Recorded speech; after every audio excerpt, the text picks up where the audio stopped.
ocean and stars, but her cry echoes around the simple loss of love in her heart, making this whole fairy tale alive.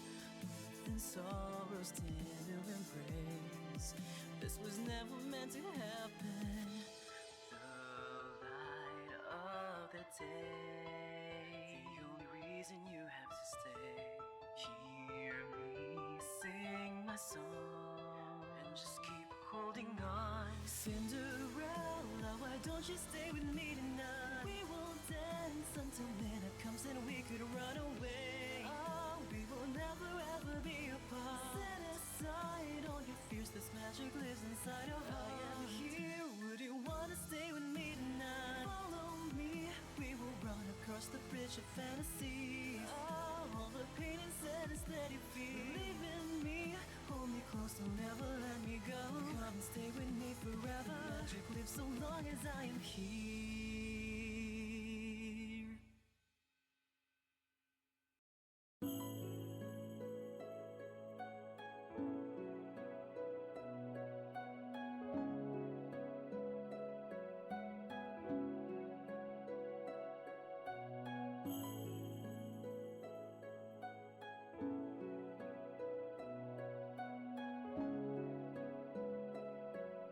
Hello everyone! I know, I'm not using my live 2D today. I don't feel like having the ring light on my face. I really don't. So, it's PNG today, but actually, I think this is like the very first time I've streamed something that I've played before in the past. Well, maybe not. Let me actually think about that. I'm trying to like go through like the mental checklist of everything that I've played.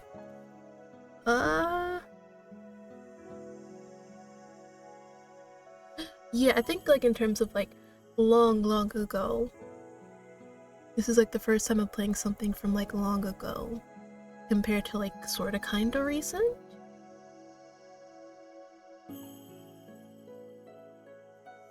I have talked about this a bit on stream before when I was doing my visual novel days and basically just introducing you guys a bit to visual novels that I've played before. I don't remember how long ago that was, but yeah, I mentioned this one, and I've also mentioned it a few times in other streams that weren't visual novel day videos. So I was like, you know what? There's no rule against replaying a game you played like years ago. And I was like, you know what, yeah, I'll just do that because Cinderella Phenomenon is great. Like, I know usually when I talk about like, you know, games that I really enjoyed, usually you hear me talking about Our Life, or Dreambound, on the rare occasion, Beyond Eden. I say rare occasion because Beyond Eden is actually 18 plus, and obviously can't really talk much about it because, well, also partly because, you know, it's better to experience it for yourself, and also because, again,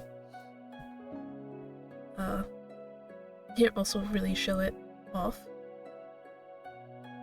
So, like, yeah.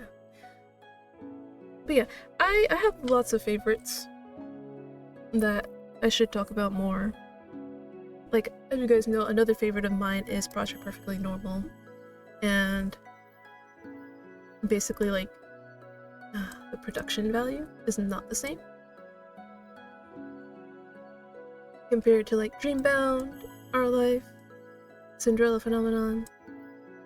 But, like I said, you don't need, like,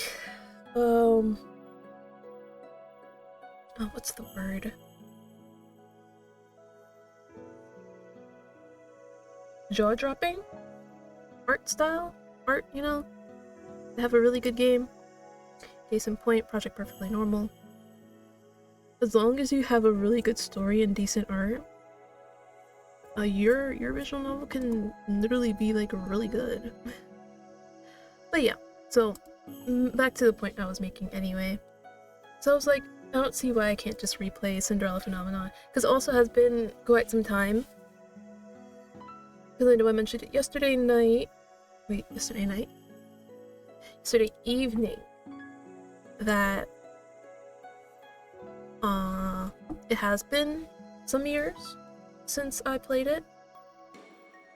Like, I'm pretty sure the last time I did was 2017, even though on Steam it says 2020, but I think that was because I just like played it just to like look at the gallery and stuff like that, you know, basically remember all the stuff that I did.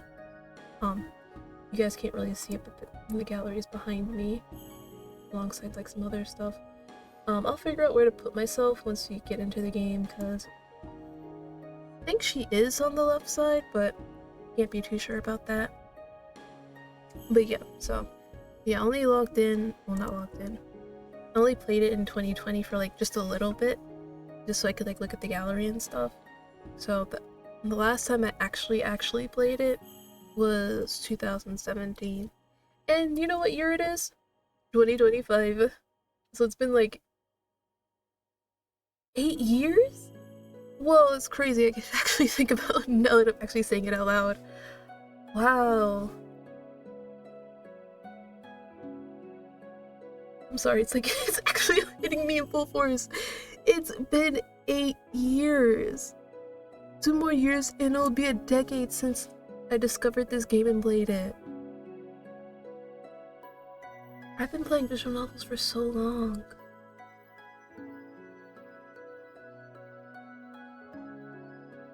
And you know what? It does make sense because you guys can't see it, but at my desk on my wall, I do have like a printed picture of this home screen, actually, the main menu. Except it looks different because when you finish a route, I think you have to get the good ending. These crystals actually turn into the picture of the route that you completed. I mean, the picture of the person of the route that you completed. So, yeah, I have that one up on my wall, like literally right behind my monitor.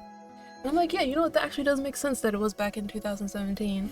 Because I do vividly remember having this this picture up in my locker when I was in school.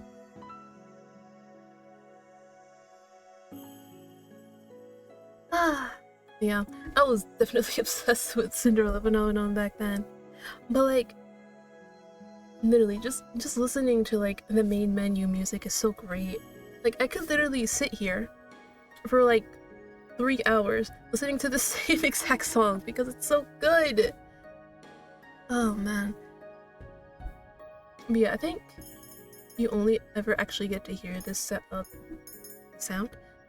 this song on the main menu.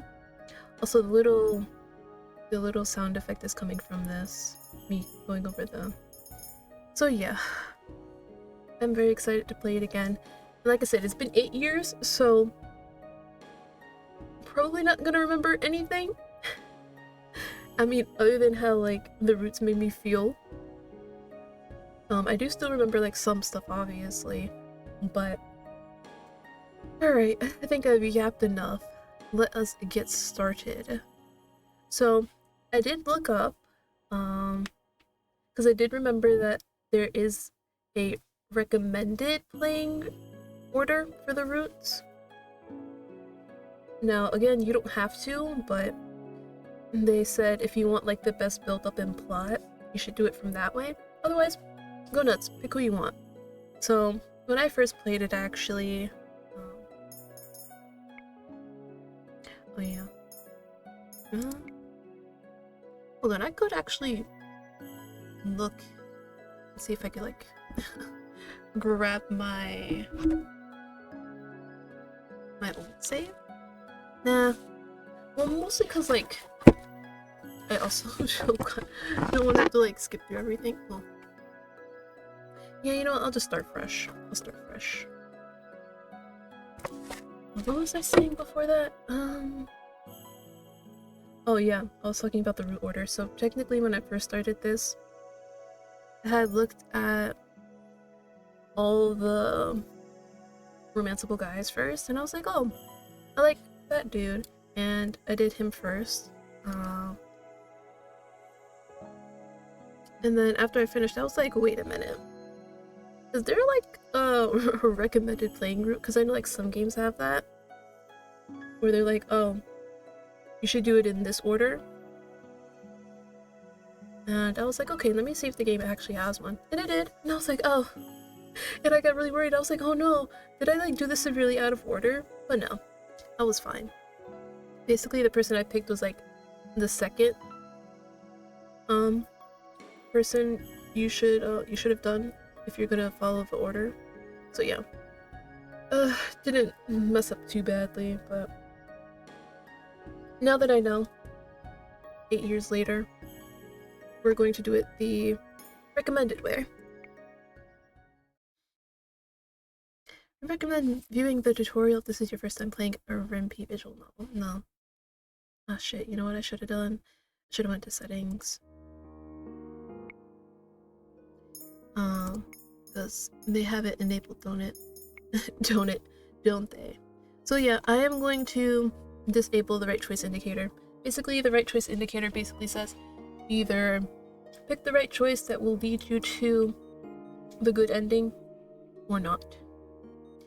And obviously, I don't want that. I really don't. I think that's fine. Skip scene. No, skip after that. Not that matters. Okay. So once upon a time in a kingdom far, far away, there were two crystals. One was the crystallum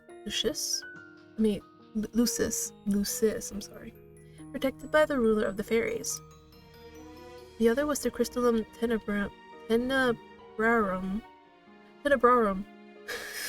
English, which was watched over by the high leader of the witches.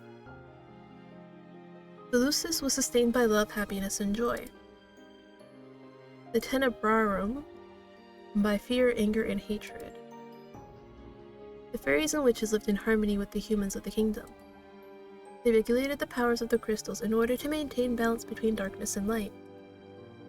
For there can be no joy without sadness, no courage without fear, which is very true. The kingdom was at peace for a time. Then one day, a traveling bard decided to write stories, tales of the magic and wonders of the kingdom. He named these stories fairy tales.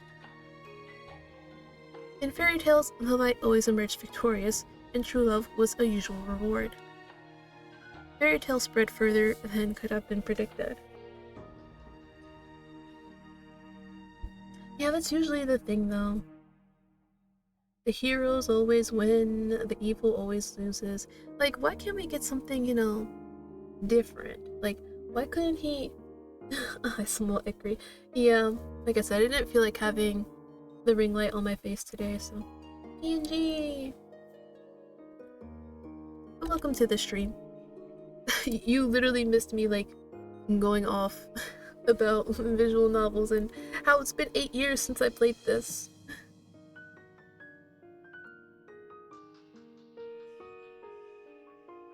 But yeah, I was just getting into, like, how usually with stories, the good always wins and the bad always lose. It's the yeah. I mean, I was gonna say you could always quickly, like, go back through the VOD, but you can always do that another time. But yeah, they always make the good win and the evil lose. I mean, the bad lose. I mean, I'm pretty sure there are stories out there where it's the other way around. But usually when they do it, it's usually like, oh, the good was bad all along and vice versa. Or like, the bad was always good, but people will always see them as bad. Like, if anybody knows of like a story where like the bad wins, cause you know, not cause like they were always good or anything like that, like they've been bad from like start to finish and they win. If you know anything like that, do let me know. I'm very interested. The humans of the kingdom began to believe that the fairy tales were true, and that the magic— oh jeez. Sorry, I've been sneezing all day. That the magic of the witches was inherently wicked and cruel. The witches became hated and feared. Eventually, they were hunted like animals in the witch hunt. The High Leader of the Witches, in all her anger, created the fairy tale curse. You think we are wicked, so be it.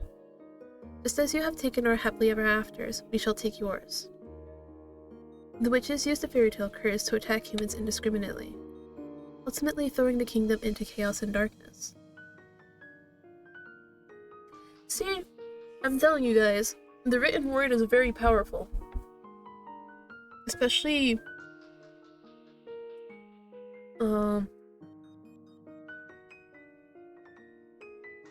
in a time where like there's no way to actually like fact check anything. And it all starts with like just one person, like the person who like wrote the fairy tales. They're probably like, oh, you know, I'm just doing this for fun, you know. Just want to make people happy and smile. And then some people started taking it seriously, and then they spread that influence to other people, and so on, and that's how we got this situation. So yes, guys, this is why I say the written word is so good, because it's just powerful, man. It can change your way of thinking. The ruler of the fairies, the Lucis Bearer, sought to regain peace, but the witches were blinded by their hatred for humans who were responsible for the witch genocide. A terrible war, the Great War, began. Eventually, the Tenebrarum Bearer, the High Leader of the Witches, was finally defeated. The Tenebrarum was lost, peace was restored, and the light once again triumphed. But darkness can never fully disappear. It waits in the shadows, patient for when its time will inevitably return. So this is technically the actual name of the main character, but as you guys know, I love to rename my character. So, goodbye, Lucette.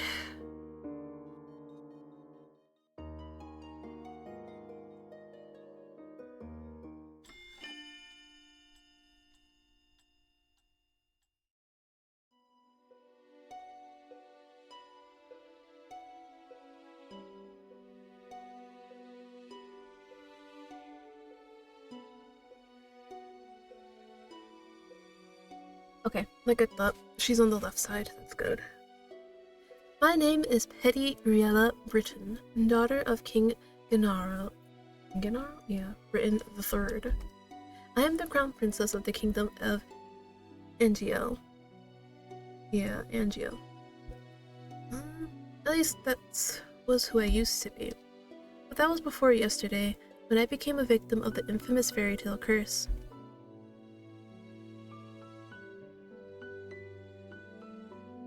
Everyone has forgotten my birthright. Now I am nothing more than a lowly peasant. I feel I am stuck in a nightmare. But no, this is my reality now. Right, since you missed everything, Prismo, I should probably explain it again a bit. So basically, Cinderella Phenomenon, its entire thing revolves around fairy tales. And as you saw there, Fairy Tale Curse was made by the witches, in which people become cursed with fairy tales. So, hold on, let me bring up the main menu again. Just real quick. So, as you see right here, you see basically the shoe. So, she was basically cursed with Cinderella's fairy tale.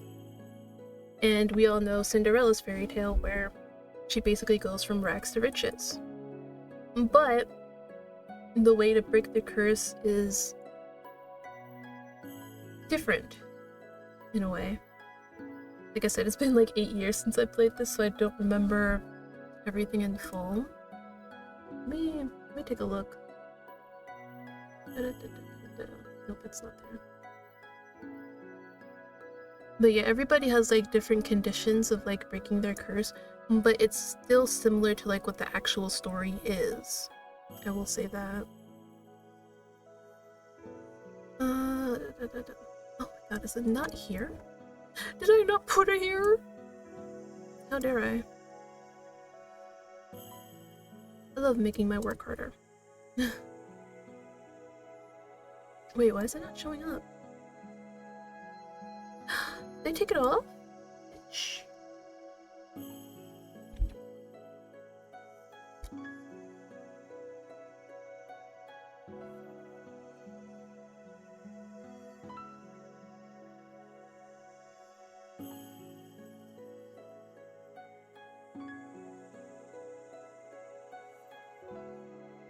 Yeah. So, everybody has like different ways they need to break their curse. I'm sorry. I was just trying to like make sure I got everything.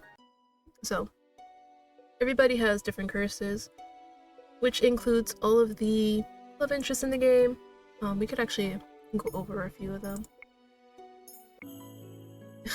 I know, I was literally just here, but I didn't think until like I left. So, as you see here, different ones. So, what kind of fairy tale do we know that involves basically a seashell?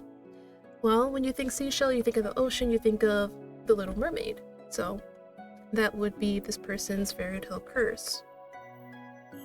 Now, the curses manifest in different ways, obviously. Because obviously, they're not gonna like chuck the person into the fucking sea and be like, you're now a mermaid. But they basically take some aspect of the fairy tale, which would be pretty curse-like. So like, again, with Lucette, or whatever you want to call her, she was basically a princess, right? And she was hit with the Cinderella curse, where Cinderella was basically nothing before she became a princess. So that's what it is for her in terms of like curse-wise. And then if we think about the Little Mermaid, what in the Little Mermaid could constitute as a curse? Now, sure, some people could say, oh, becoming a mermaid would be pretty cursed, but you also have to think that they're taking it from the Brothers Grimm perspective, not the actual, not like the Disney movies.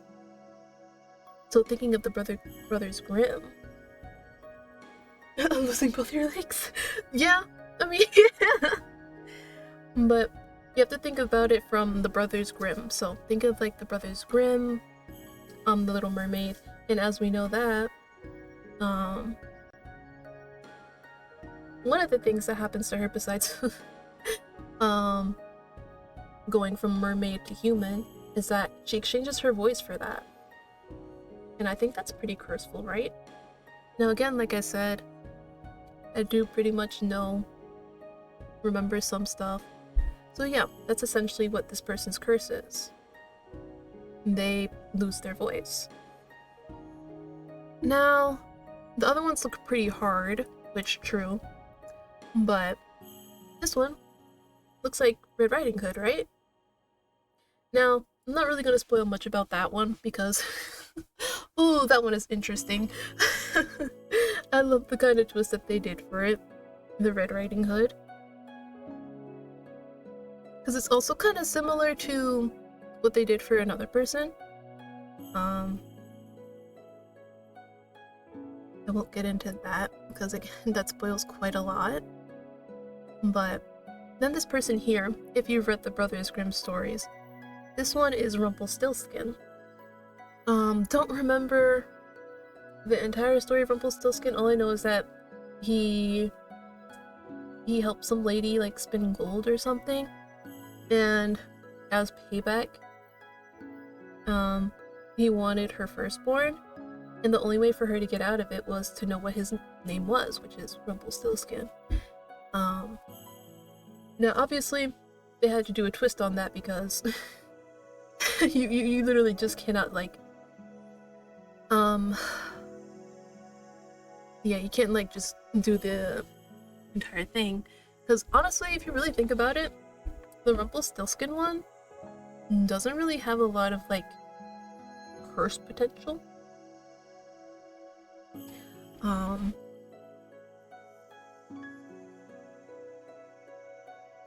Now I do, like I said, I do remember the way that his curse breaks, but I don't want to spoil too much. Because they also don't really mention, like, what exactly their curses are. Until you actually, like, do the game. So, I already exposed a little bit too much already.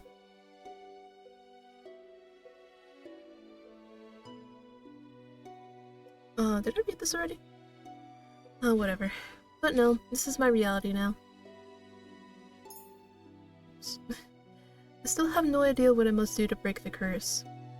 I close my eyes to remember that day. And it started out like any other day. Thank you for explaining again. Of course! Like, again, not everybody, you know, knows visual novels, and usually I literally, like, just start up and don't really explain much. So I started getting into the habit of, like, explaining. And, like, sometimes I do, you know, open up, you know, a browser window, show off the itch page, if it has one, and just kind of read basically what the story is. But I didn't do it this time because we basically just covered everything that it mentions in, like, the little story area.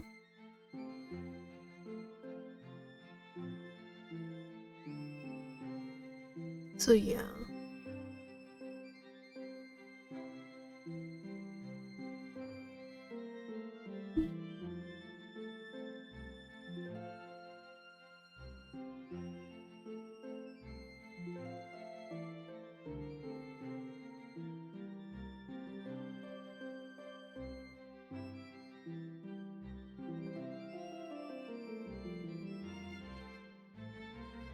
I'm on my way to the dining hall for breakfast when I stop and listen to the sound of hushed voices.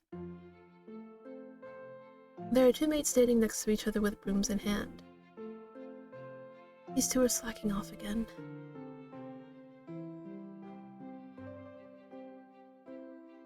Oh, but yeah, so they do, like, a variety of curses.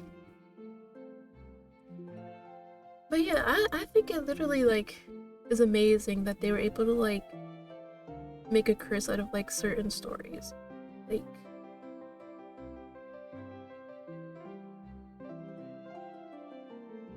dang it! I really wanted to say one of them.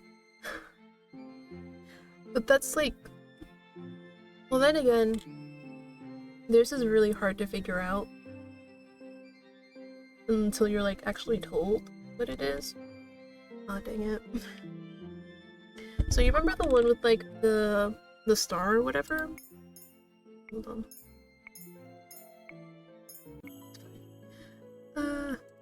So this person, basically, theirs is, like, pretty much impossible to, like, figure out, because it's like, this doesn't really remind you of anything, of any, like, kind of Brothers Grimm story. But it turns out that their curse is Peter Pan. Now, do with that what you will. You can try and figure out what kind of possible curse that person might have, considering it's Peter Pan. But yeah, that's very not obvious, no matter how much you try to look at it.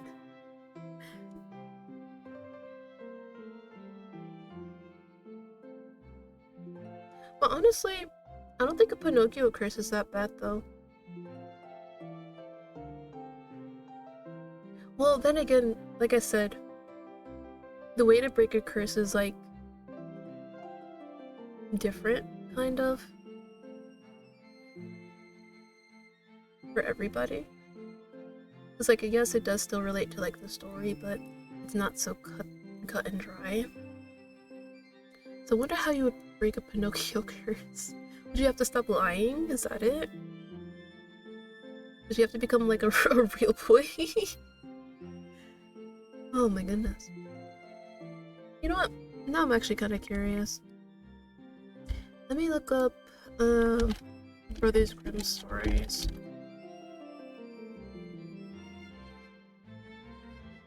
So like, if you could have like any kind of like curse, what would you guys want?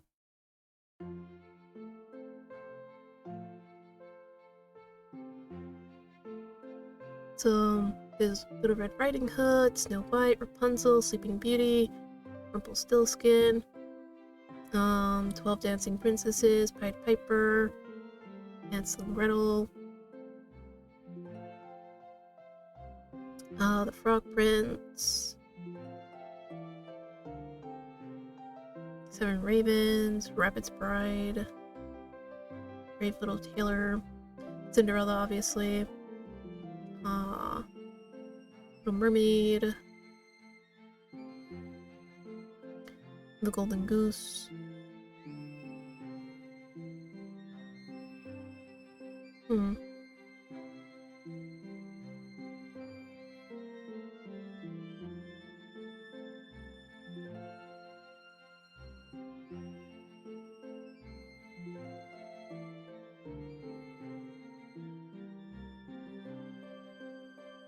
Like, I'm actually trying to think of like which one I would actually want.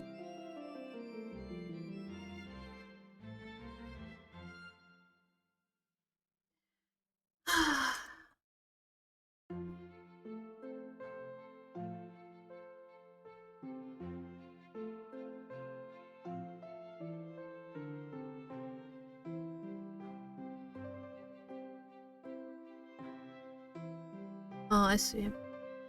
I was wrong. Little Mermaid is by Anderson.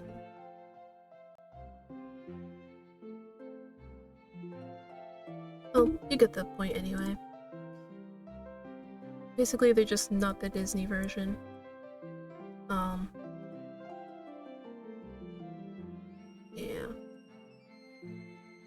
Sorry, I was typing elsewhere. Did you ask anything?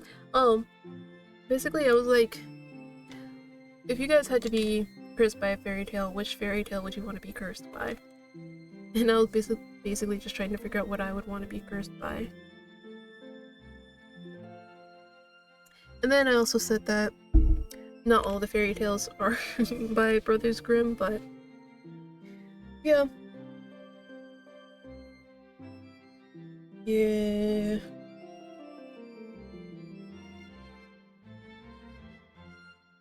But you also have to keep in mind that the way to break the curse is not going to be like reaching the end of your story or anything like that.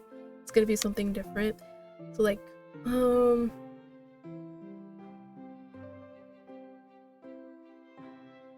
no. So if I say like one of them, how they break their curse, that'd be a major spoiler.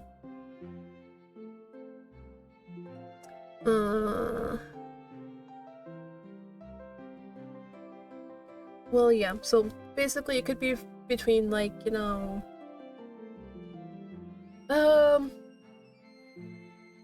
maybe like completing a task or changing your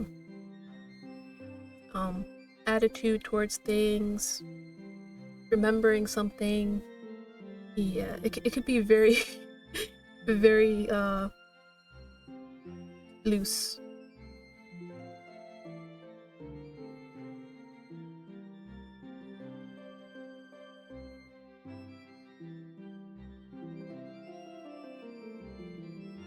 You two are hired to work, not talk.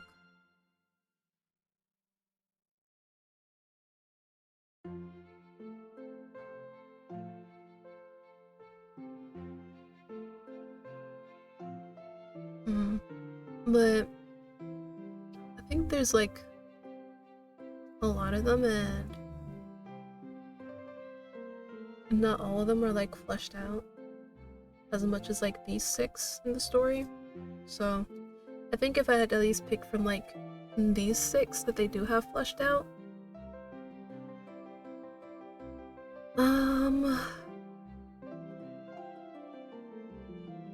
No, because that's kind of dangerous. Because, oh, just thinking about it, oh my god, so many people are gonna hate me.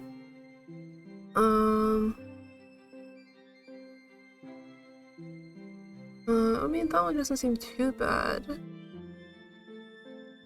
No, I mean, well, I already have. And that one seems awful. Then nobody would ever trust me.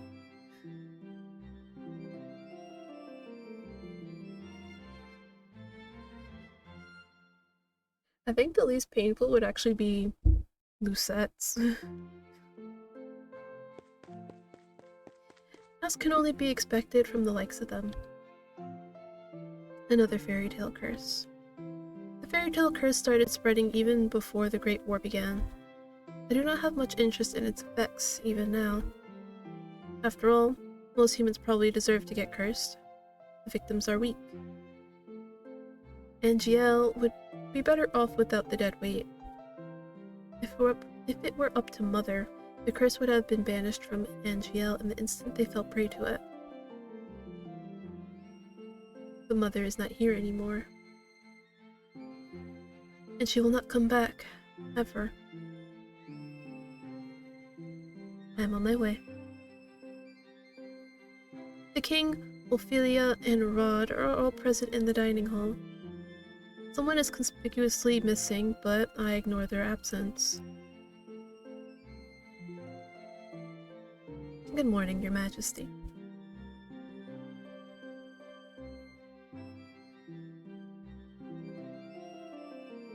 Ophelia.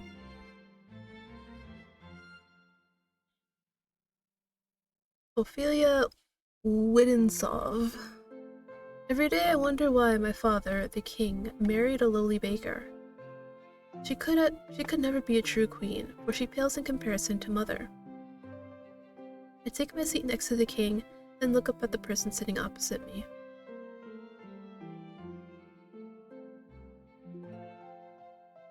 Rod Benedict Widensov, my stepbrother, is bored and quiet as usual. He is 2 years my junior and is the younger of Ophelia's children.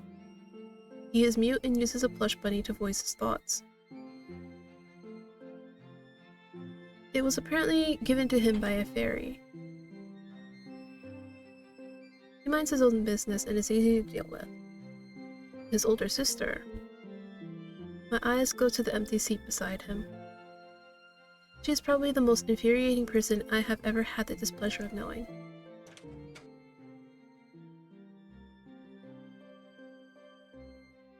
And here she is.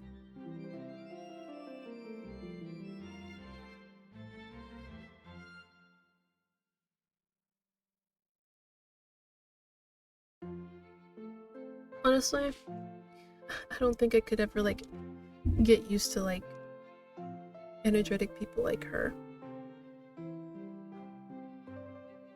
Yeah, I don't vibe well with people like her.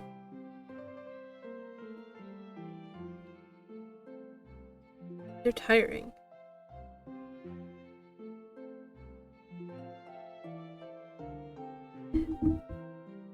I still don't know how to pronounce her name. Emeline? Emeline? Oh, God. I'm just gonna call her Emme. Her name is too difficult. Widensov, Rod's elder sister and my stepsister. She acts as if we're blood, as if she too were born a princess. As if she could be crowned princess. Perhaps steal my place. I will never let that happen. Butlers glide inside with silver trays to carefully serve us breakfast.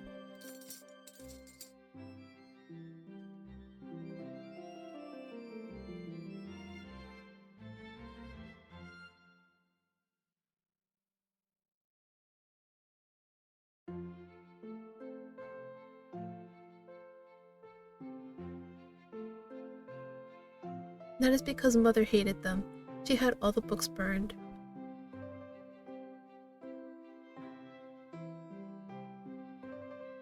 Fairy tales mislead humans into believing they can have things they do not deserve. Fame, riches, love, happily ever afters. And when their wishes do not come to fruition exactly as they want them to, the humans blame the witches for granting them in the first place.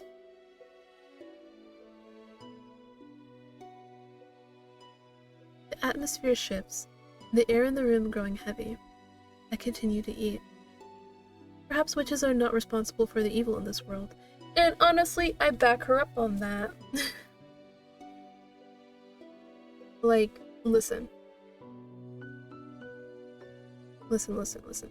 Literally, everybody was living perfectly fine until that one person sat there and wrote the fairy tales. And then everybody jumped on them saying, wow, these are so great. Wow, witches are evil and stuff. And now everybody's like, yeah, I hate witches now. All because that one person wrote those stories. Like, they did absolutely nothing to you. Until, like, they literally did nothing to you. And you guys just started hunting them down. And for what? Because of some stupid stories? I'm sorry. I just get really passionate. I'm sorry. Oh god. Like, man, I hate people. I really do. It drives me insane. Like, how are they gonna sit there and blame all their problems on the witches?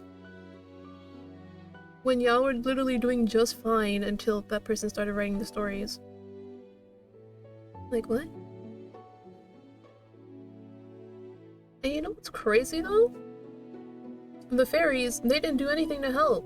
They only started helping after, like, the witches started attacking humans. So the fairies are just as much as fault as literally the humans. Like, why did they step in and be like, yo, chill out? They just sat there and let it happen. Oh my god. I'm mad. I'm mad!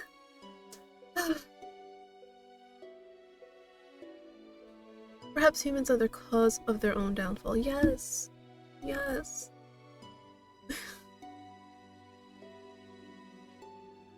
She knows exactly what she's talking about. Tell him. Okay, but like, you understand where I'm coming from, right, Prismo? Like, people love to like blame literally anything and anything else but themselves.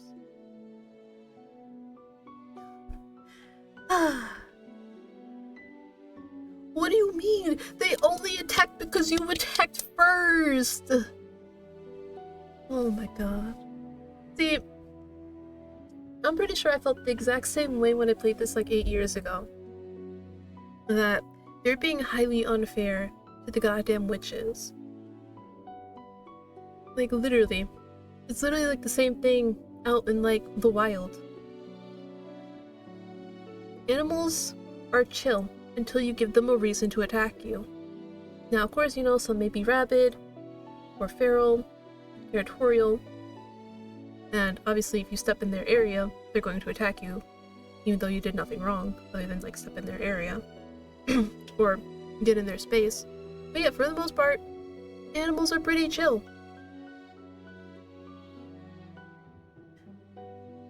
I'm sidetracking, but that's why I love fighting. Nobody to blame but yourself.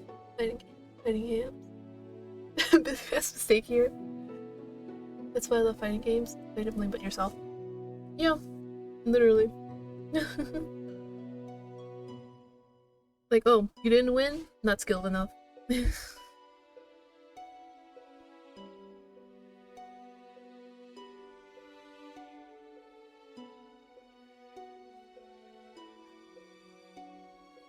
The truth is, I know very little about the time the witches had free reign over Angiel. I was very young then, and Mother forbade me to leave the palace, sometimes even my own room. I know nothing of the people's supposed pain and suffering. Mother kept me away from everyone. And so, I cannot bring myself to care. How do you know the cursed are innocent?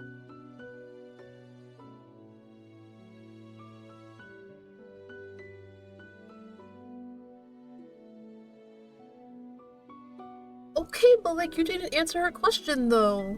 She asked, how do you know the cursed are innocent? And bro just said, let me just go around that question. Like, no, answer her question. How do you know they're innocent? How do you know that they didn't participate in hunting the witches? Or like their ancestors?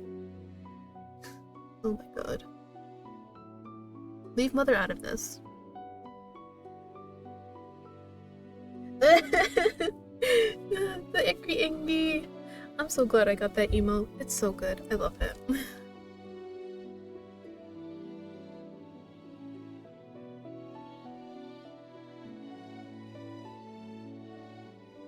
I'm not one of your children, Ophelia. I do not need your sympathy. It's awesome. That is not my mother. Okay, but like, I mean, not that I've ever had this kind of situation where I had two parents, one of them died, and the other parent remarried. But yeah, it's kind of like, well, actually, I don't know how long ago her mother died though. That's actually the real question. Like, I vaguely remember like stuff about her mom that I can't say because it's like major spoilers, but I don't remember how long ago it was when she died. But even still, like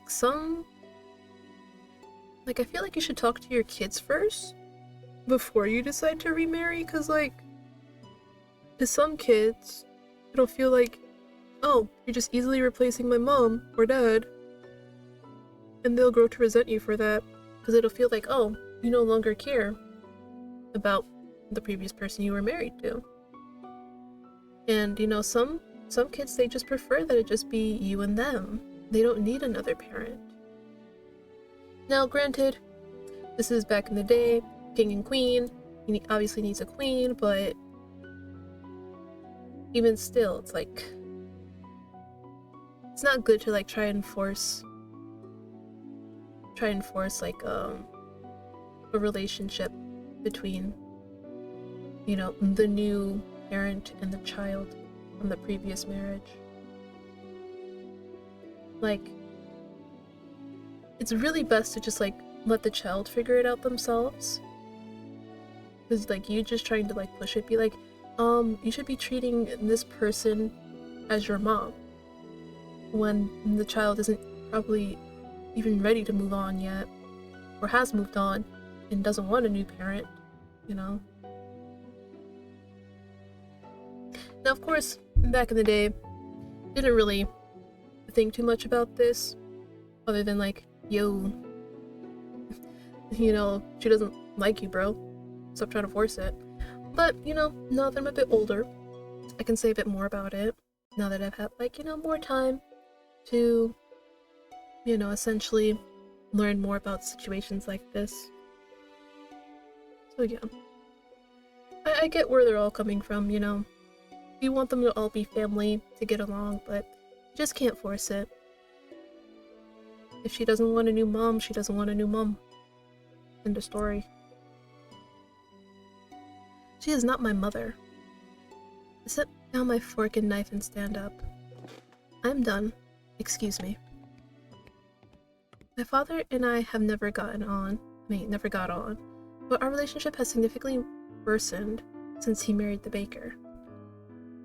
My father, the king, it has been 17 years and I have never felt any love from him. He treats Emma and Rod, who only entered our life 1 year ago, like his own children. Better than he has ever treated me. This has been 4 years ago. Okay, there we go. And I think she's, how old is she? I already forgot. I think they mention it at some point. I want to say she's like 17?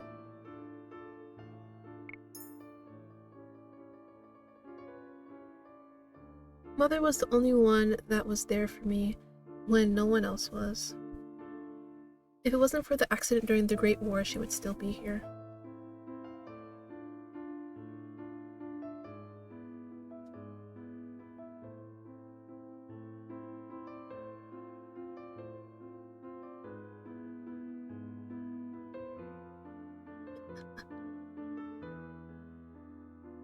I ignore his question. Fritz, what are you doing here so early? Fitzgerald Aidan Leverton, son of the highest knight of the Order of Caldera. His father, Sir Alcaster, has served the royal family for many years. Sir Alcaster is one of the knight's most trusted advisors.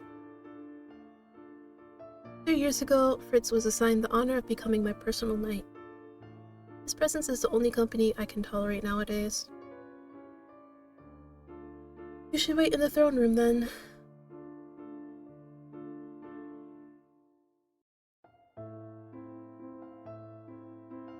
Yes?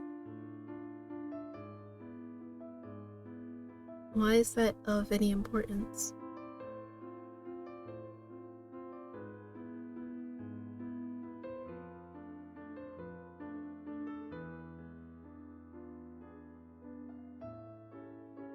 And?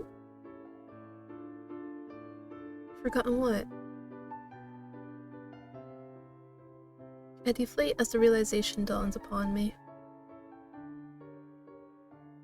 It has been 2 days since the king issued the order.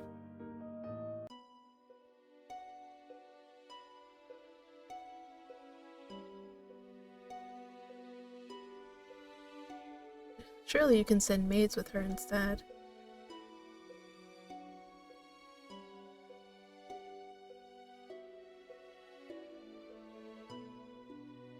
Same, this is what I don't like. It's like, I understand, you want them to get along, but if you're constantly forcing it, it's definitely gonna, build a lot of resentment and disdain. Because then it's looking like to the previous child, oh, so you only care about the comfort of that child and not mine. You know?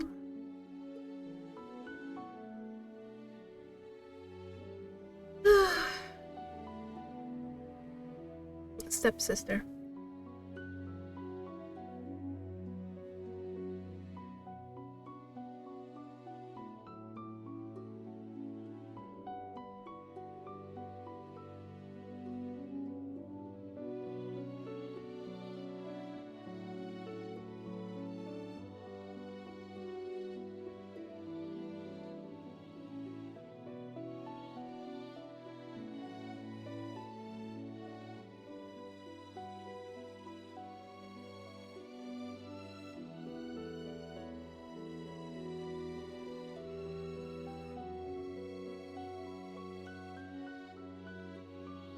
Is that an order?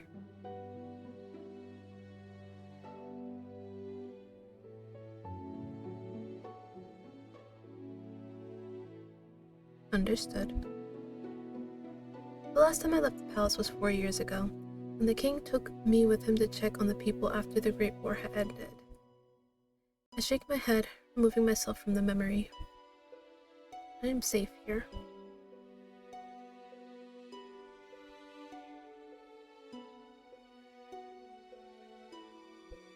How can you be so sure?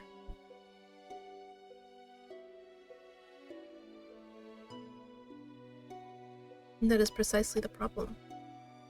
Mother never changed. Mother loved me until the end.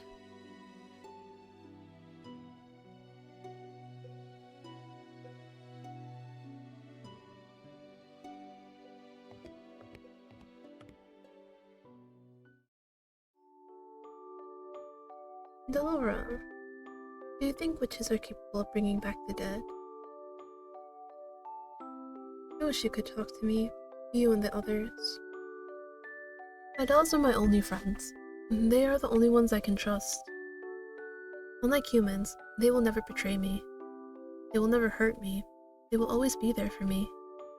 The moment I saw Delora, I knew she was special. She was different, so elegant and realistic, it was almost as if she was breathing. She was a gift from the king on my 17th birthday.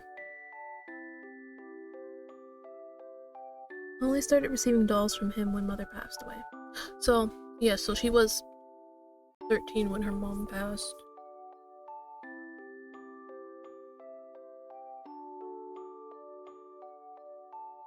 So yeah, she was definitely old enough to know, if she would want a new mom or anything like that. And the fact for, well, not a year. I mean, not 4 years, but for a year. And yeah, actually, wait, yeah. 4 years since her mom passed, she was 13. So for 3 years, she's been comfortably living with just you and her and the maids and butlers. Then suddenly, out of nowhere, you're married to a baker lady who has 2 kids. And you didn't tell her anything about it? Of course she's gonna be reluctant to do anything with them. But then again, she's also kind of attached to her mom as well. So, she also doesn't want things to change, She wants it to just be you 3 again. And if not that, then at least just you 2. Mother does not believe in birthday celebrations. But every year at midnight, a letter would appear under my door. It would contain instructions leading me through the palace on an adventure to a room filled with gifts, cakes, and sweets. A child's dream. I had been fascinated by the dolls, which had always held a little greeting card. A card with the words "I love you" on it, signed by M. The card would tell me to keep those celebrations a special secret, but I didn't need to be told that. Mother always found a way to show me she still cared. In her own way. The secret celebrations had stopped as soon as she had disappeared. Yes? This better not be another lecture. Tell him I'm on my way. I will see you later, Delora.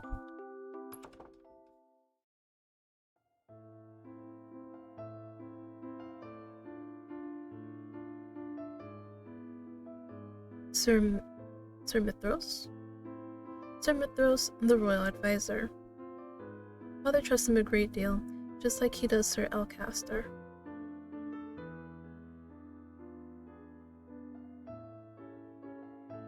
I sometimes find Sir Mithros talking to Mother's portrait when he thinks no one is looking. He must have admired her a lot, and I cannot bring myself to think highly of him. There's something about him that puts me on edge.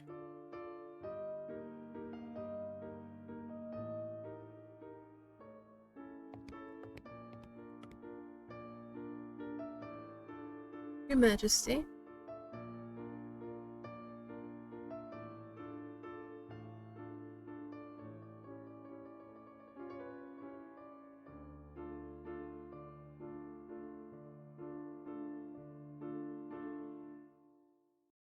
I will not learn anything I do not already know.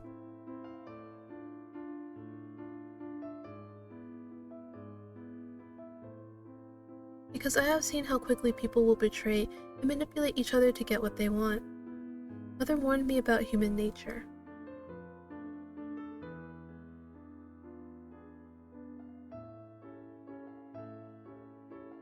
I believe I'm already quite capable of seeing the true nature of people.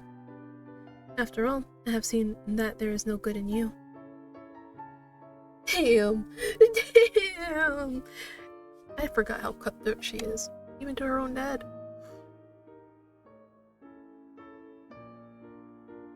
I said, yep, I know. Just suck ass. Where were you when I needed you 4 years ago? Where have you been ever since? Back then, I'd been overflowing with grief and pain. I just lost Mother, my entire world. I'd hoped that maybe he would have shown me love and compassion. Even just a hug to let me know someone was there. It had been a childish hope. I had been left alone. I did not see him for months. I had barely even heard his voice. You cannot rely on anyone but yourself. You cannot trust anyone but yourself. This is what you have taught me, Your Majesty.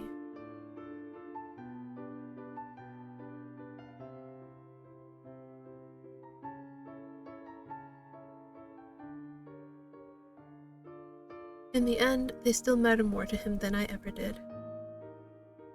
Enough. I have already said I would go. I shudder at the thought of leaving the palace after so many years. How can you be so sure?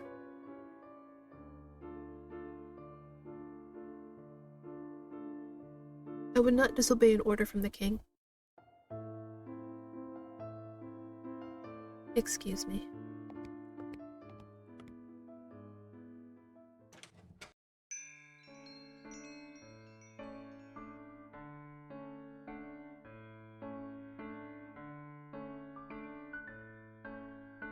I trail Ame.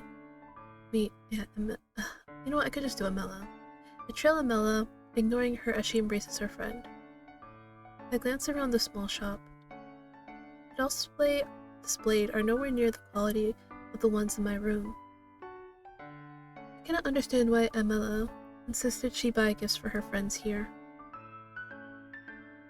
I cannot believe I'm outside the palace.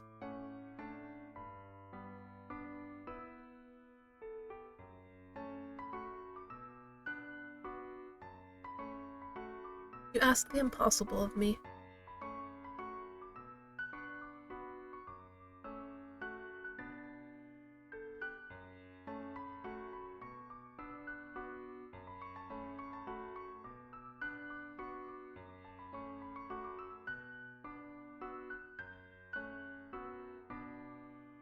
The look on Viorica's face as she takes a step back from me is all too familiar. Fear.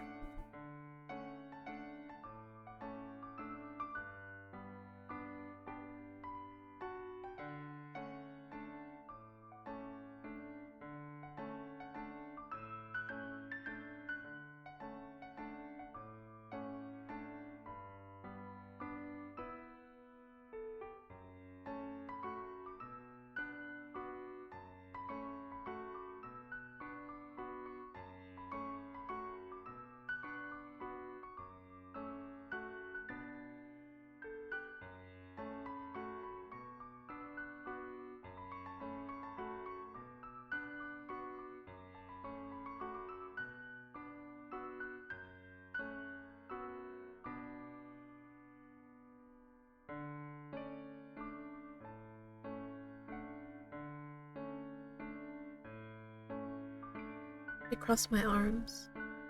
I would prefer we finish this errand as quickly as possible.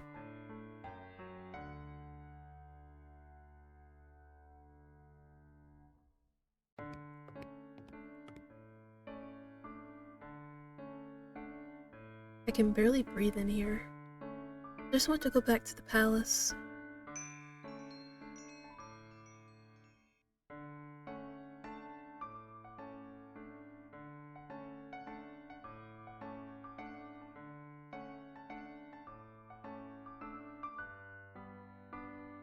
Up until this point, I had always considered Mother to be the fairest beauty in the land.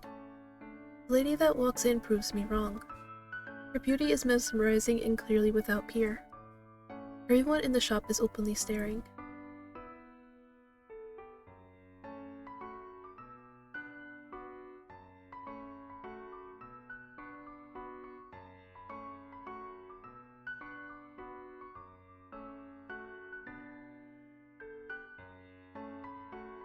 Why is she smiling at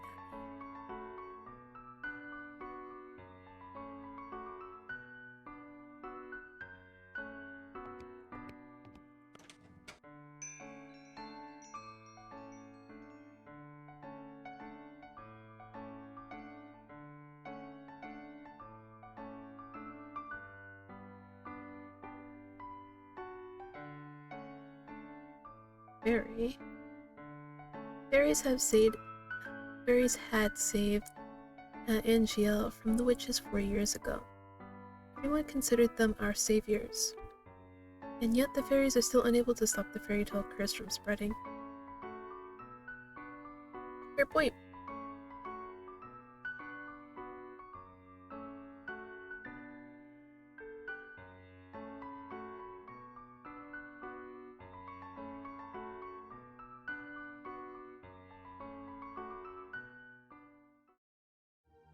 Leaving the palace was a bad idea.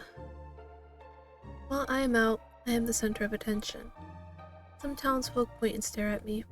Most, however, make a point of avoiding me. Like I am the plague. There are some spiteful stares, but thankfully, none are nearly as intense as they were 4 years ago.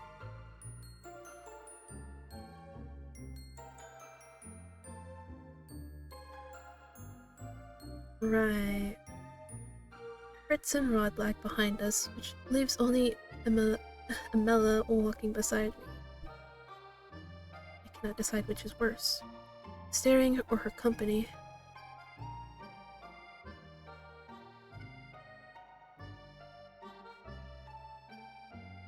Street performance.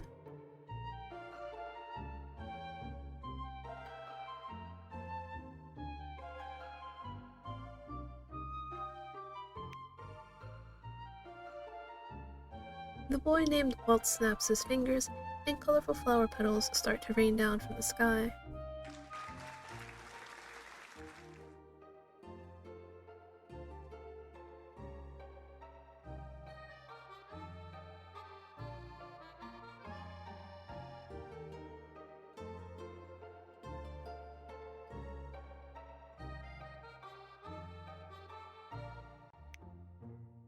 He snaps his fingers and white lilies appear in his hand.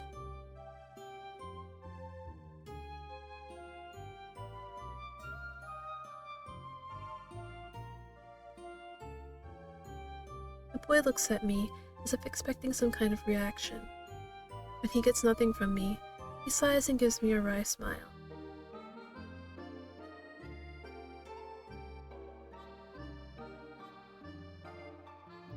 He gracefully bows, before moving back into his area to perform more magic tricks for a gathering crowd.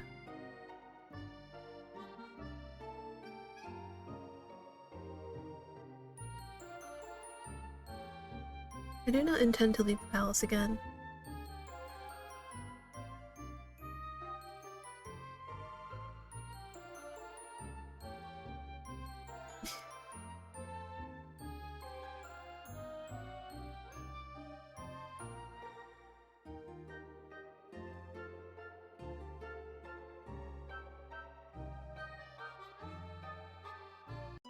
I did not do this for you. I'm only here because the king ordered me to go with you.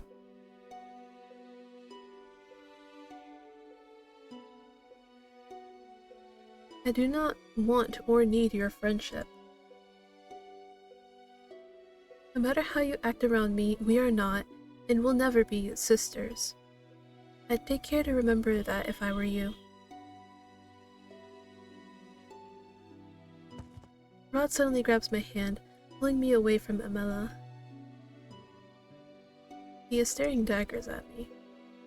I think this is the first time I've ever seen him angry. Let me go. Both of you ought to stay away from me. I feel the heavy atmosphere as I turn to look at the people staring at us. Their expressions mirror the looks of disdain I saw years ago. Anger, disgust, hatred. I begin to walk away.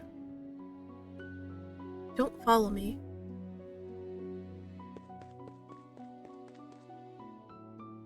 I adjust my cloak, making sure my face is hidden from view. I never should have left the palace. As I walk around, I watch the people bumbling down the streets. So carefree. They work so hard for so little reward. They could work their entire lives and never have a fraction of what I have. And yet, they are happy. And I.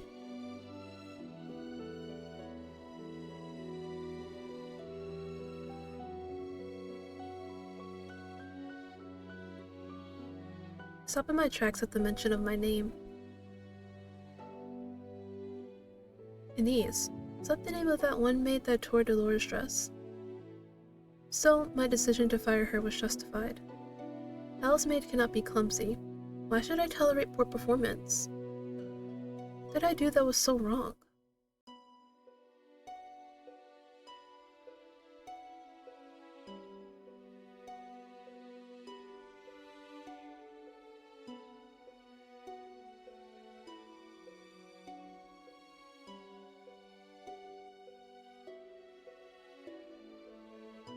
Nice princess.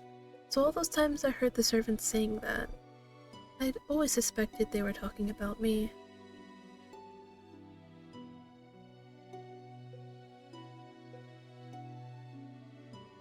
Annoyance begins to simmer inside me. I cannot stand hearing anymore, so I walk away. Ever since Amela entered my life, I'm always being compared to her, and now I have become second best. I am Petty Riella Britton, daughter of King Gennaro Britton III, and the Crown Princess of the Kingdom of Angiel. I am of royal blood. She is nothing.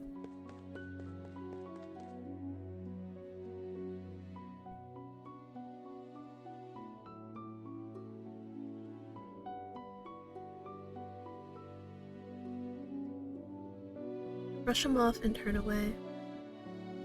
No need to fuss. Let us return to the palace.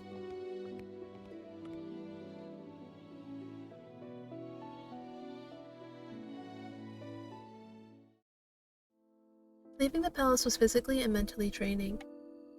My bed is welcoming to my unusually heavy body.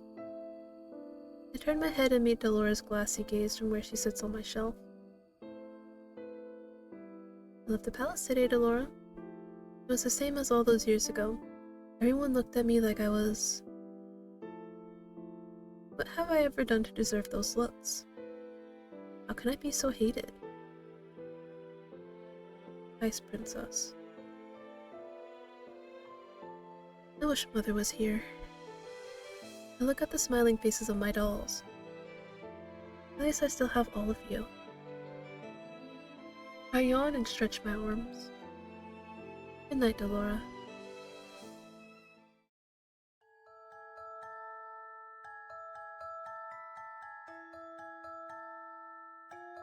Singing? Woohoo!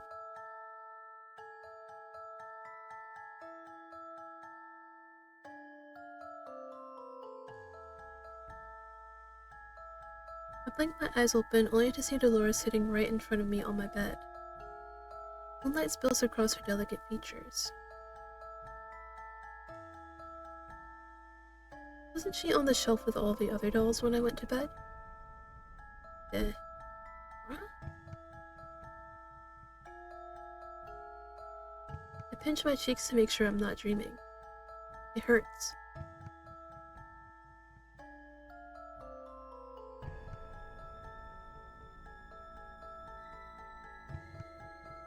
What? My doll just turned into a human. How?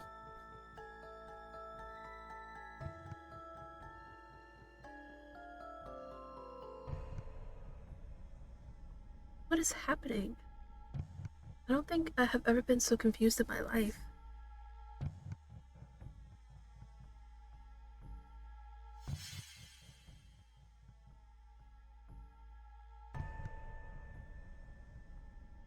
Is this?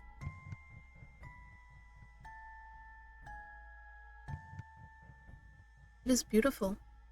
Too beautiful. Oh, give me a second.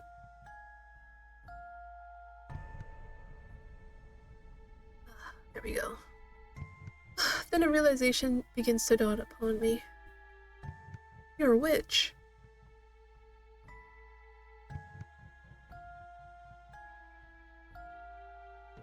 What?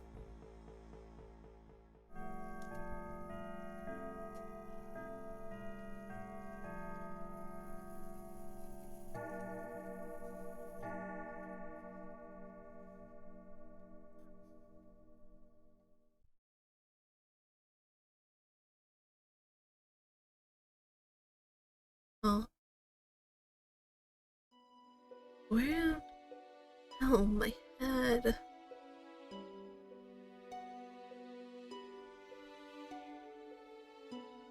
I was in my room. How am I here?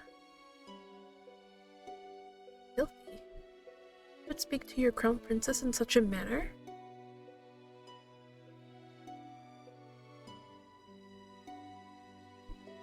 I am not delusional. I am Petty Britain, blood daughter of King Gennaro Britain III, and the crown princess of Angiel. Is she referring to mother? Midge. I can only stare at her puzzled.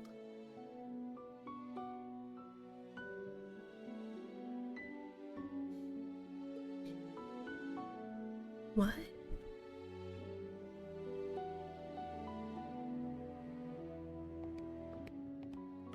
With a hub, she leaves me to my own rapidly turning thoughts. I quickly realize that I'm wearing tattered clothes and that I do not even have shoes on. No, no, no, no. This cannot be happening. Something shines against my chest and I reach up to grab it. It all floods back. Delora being a witch. Cinderella's glass slipper. This is not a dream. Delora gave me the fairy tale curse. My hands begin to tremble. I must return to the palace to speak with the king. Let me in! You do not understand. I am Crown Princess Petty Britain. I must speak with my father. As loath as I am to call him that, I have to. No one will believe me if I'm addressing him by the title. By title. If you would only... The gates swing open and 3 horses trot out. Soldiers ride 2 of the horses, while the last horse has a different familiar rider. Father! I immediately move to block the path of his horse. The soldiers move to hold me back.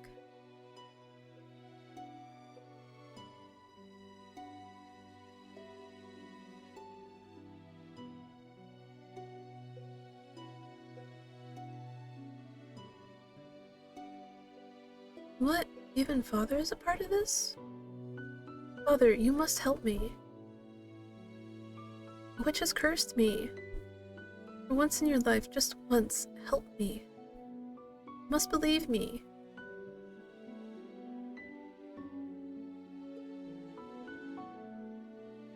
He looks at me with pity in his eyes. He is looking at me more kindly as a peasant than he ever did when I was the crown princess, and his daughter. I recoil.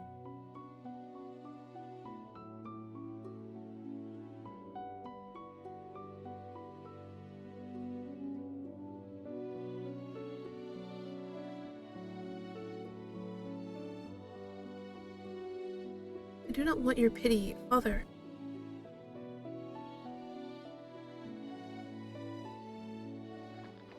I watch as my father and his 2 guards ride away on their horses, leaving me to stand in their dust. They left me alone. Again. There is nowhere left for me to go.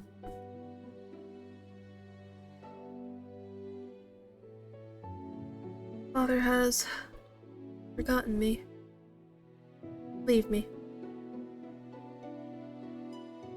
Leave me alone.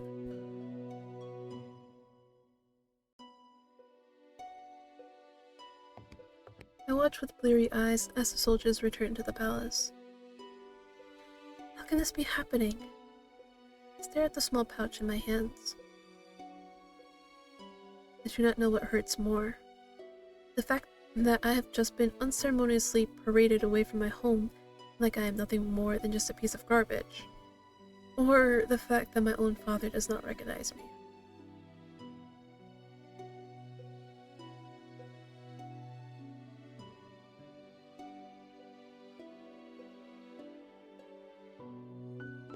I clutch the pouch closer to my chest as I run to an empty alley. I huddle in a corner, trying to become as small as possible. I squeeze my eyes shut, hoping that when I next open them, everything will be back to normal. A dream?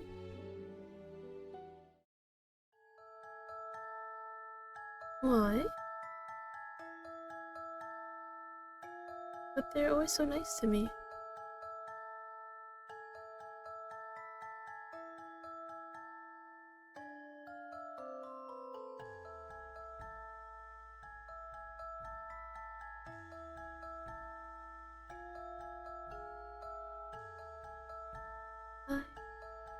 I understand.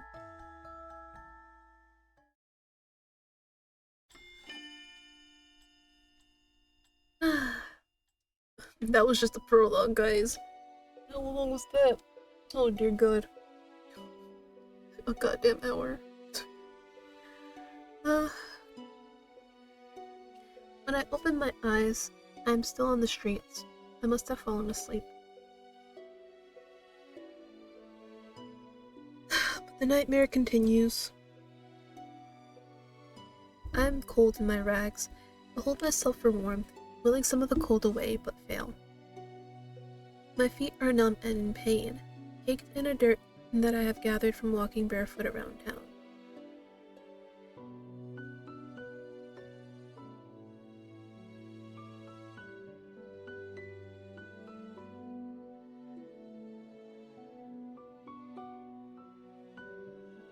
You! At two women that lack the basic manners of a noble upbringing. No, and I don't care. Ha ha ha ha! Oh jeez.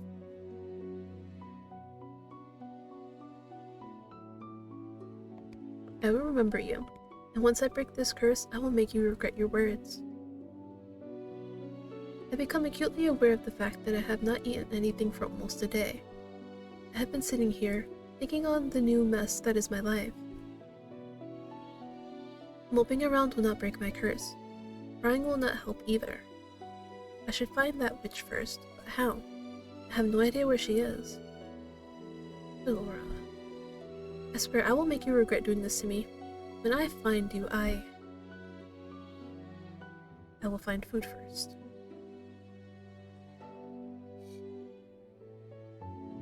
Is this all the king thinks I'm worth?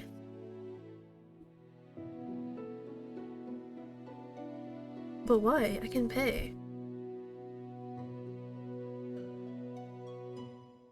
Am I not a customer? Just swatted me away like a fly. The nerve.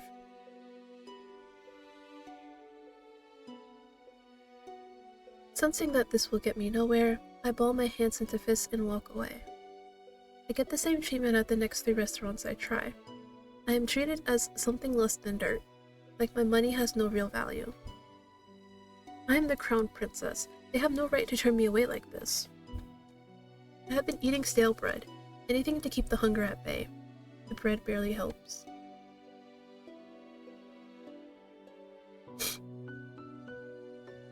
Out of the corner of my eye, I notice a small bakery. There are croissants on display that make my mouth water. Slowly, I begin to make my way over there. Ow. My feet ache with every step.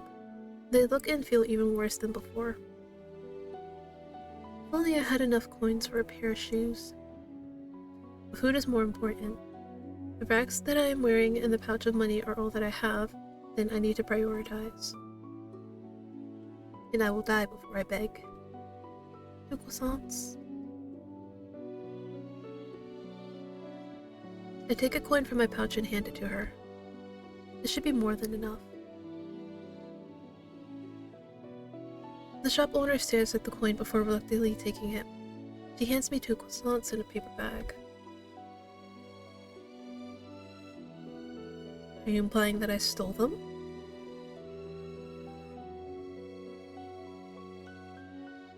Without another word, I turn and start to walk away from the woman. So this is the goodness of people of NGL. I take a bite out of one of the croissants, cringing a little at the dryness. What now? Excuse me.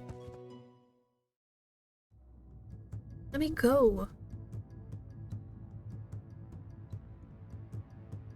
The man on my left grabs up my pouch and attempts to yank it away from me. I will not let these brutes take anything from me. I elbow the man in the stomach, then aim a kick at the other man's shin. I have an opening and I take it. I pull myself free and begin to run as fast as I can. Where do I go? I'm not familiar with the streets at all. It's highly likely I'm just going to hit a dead end. Listen, it's like, I don't want to do all that over again if I make the wrong choice. Look, what was it?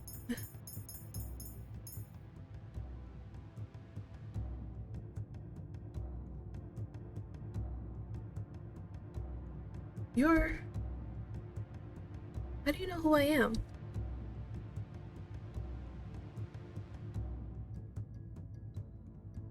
The boy grabs my wrist and pulls me after him. He takes off with a sudden burst of speed, and then I'm running even faster than I just was. I'm not entirely convinced following him is a good idea, but at least the boy seems to have a better sense of direction than me. Ooh. My running causes rocks in the pathway to come loose. Before I notice them in my path, I step down hard on them. Sharp pain shoots up into my foot and I collapse to the ground. Ah, it hurts. I try to stand, but the pain in my feet is unbearable. I fall back down into the dirt with a gasp. Can't.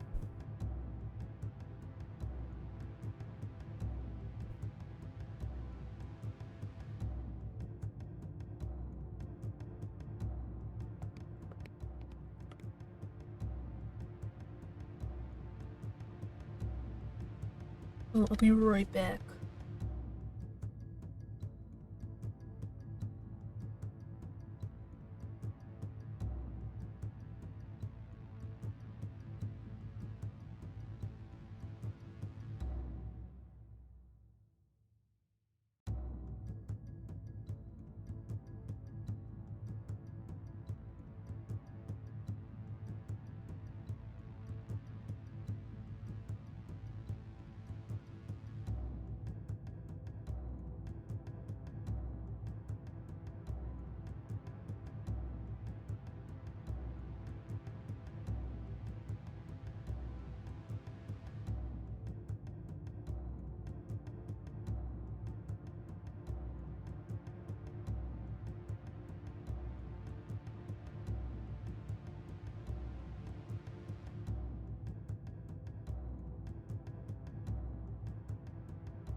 We am back.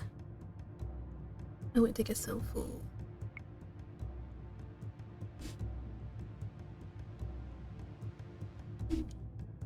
What are the likes of you? What does that even mean?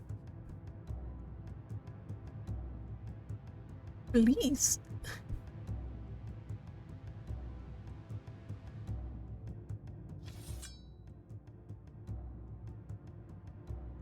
The nobleman brandishes his sword, his expression confident, maybe even cocky.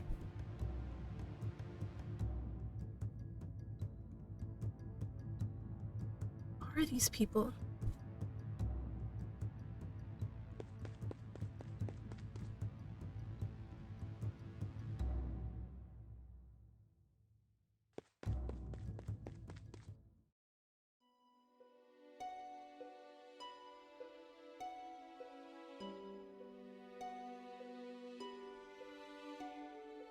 These two know each other? Wait, what did he call him? Wait, I missed that. Oh, kid. I don't even know what's going on anymore. I feel ill. My head is pounding and my feet feel simultaneously like they're frozen and on fire. My stomach rumbles and the hunger coming back with vengeance. My body feels light.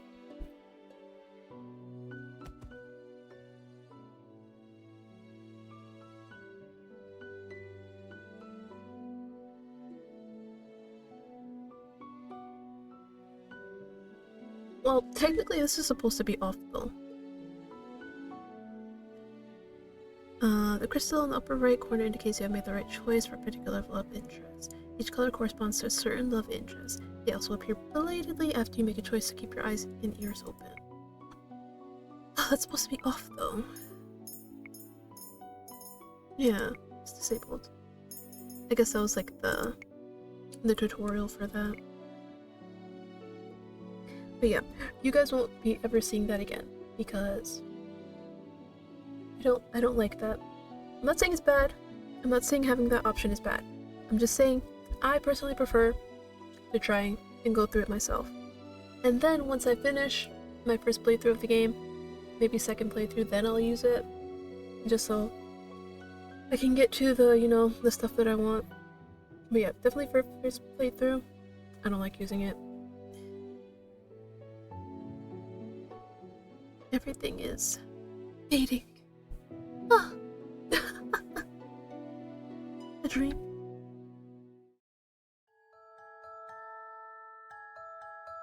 It was hurt. I just wanted to help it, but it died. It's all my fault.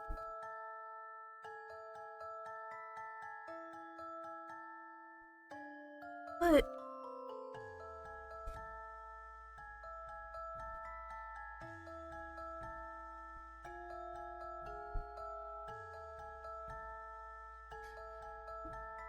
the original queens don't cry. Man. Yes.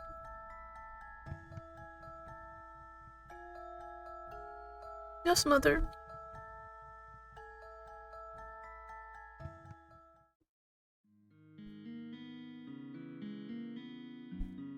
Where am I?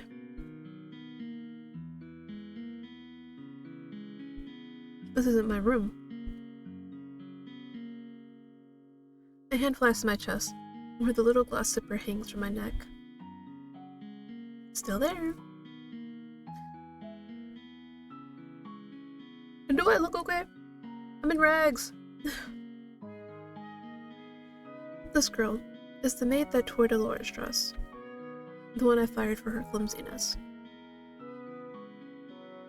I think that I would meet her again here, like this. Leave me alone.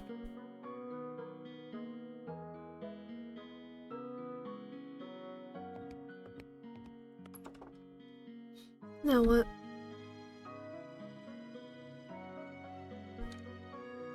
You! Sorry. I'm like reading it, eating it at the same time. Suddenly there she is. Dolores stands before me with a snide smile, looking happy with herself. She is the cause of everything I have been through. All the pain, heartache, and hunger. It is her fault. I try to stand, thinking to give the witch a piece of my mind, but as soon as my feet touch the floor, pain shoots up my legs. I end up falling back to the bed. Oh.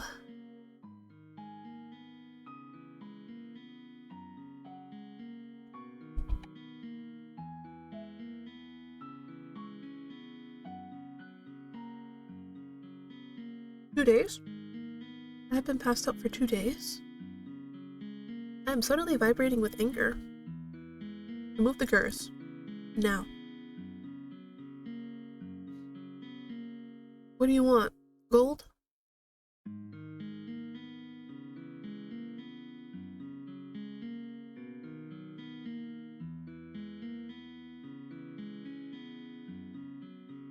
Mother burned the books before I could read more than 1 or 2 of them. I do not think either involved curses, just genies and trading away your voice for likes.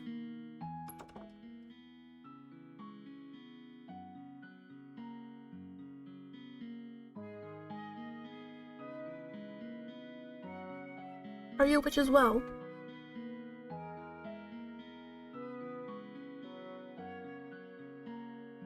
A witch and a fairy, in one room, being friendly with one another, impossible.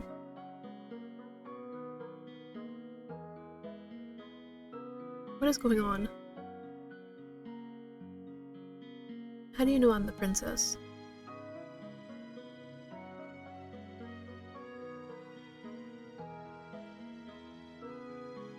I don't even know where to start. Alright, questions time. Prepare for an info dump.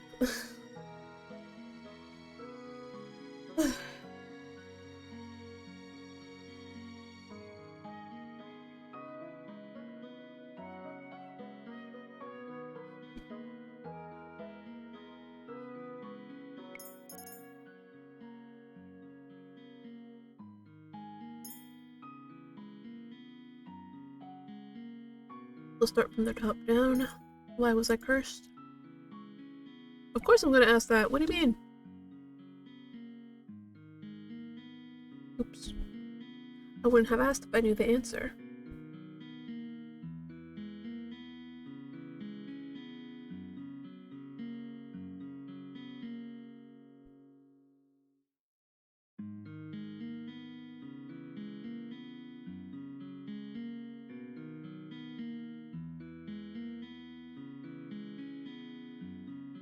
Change? Why do I need to change?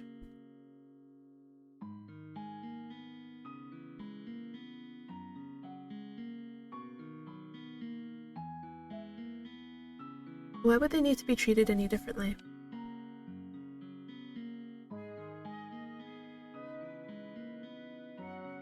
Why? People only show you kindness when they want something from you. The instant they get what they want, they'll just throw you away.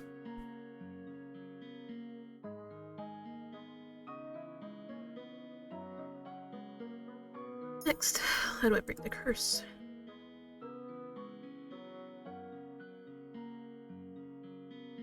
So yeah, like I said, it's the way to break the curse is very loose sometimes. So yeah, hers, she has to get the second slipper. Somebody else's, they may have to like find their true love or something. I don't know. So yeah, making Cinderella into a curse, it's pretty simple, but like the conditions for like breaking it, it's like, what exactly would you make that into? I mean, sure, you know, get the other slipper, which basically got Cinderella her happy ending, but it's in this case like, okay, then where the hell would the other glass slipper be? I need to get it, you know? And how do I do that?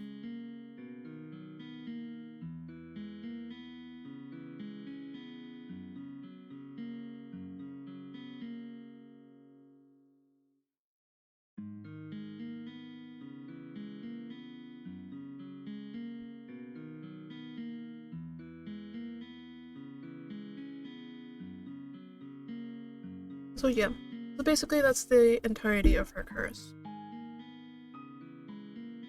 So she has the Cinderella curse. She went from her riches to rags, and in order to get back to her life, she has to obtain the other glass slipper.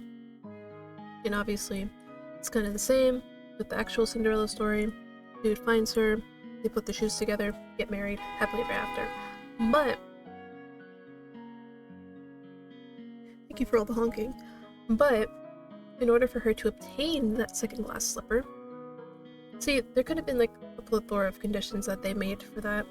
They could have been like, oh, you have to like live out a year or more as a peasant, or it could have been like,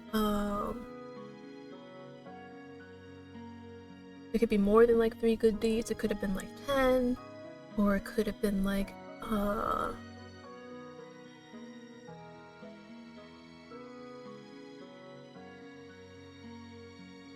yeah, it could have been like a lot of things. So yeah, in order to break the curses, they also have like conditions for that. I knew I was forgetting something when I was like describing all of this. So yeah.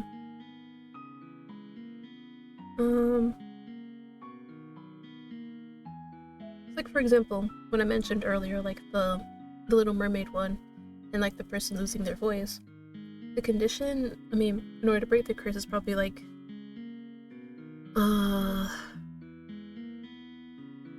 so like to break the curse, he probably has to like, obviously get his voice back, but the condition could probably be like,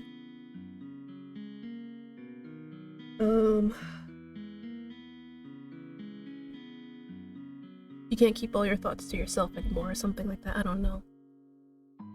But yeah, it just really varies. What?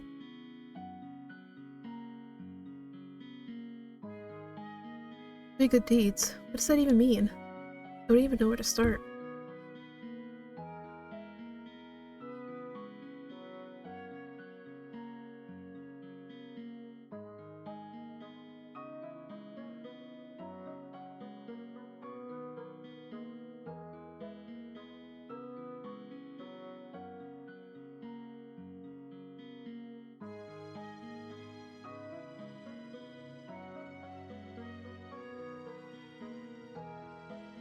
Alright, next, what happens if I don't break the curse? Obviously, she doesn't break it, she remains as she is, currently. And lastly, why are you two working together? Oh, we love history lessons.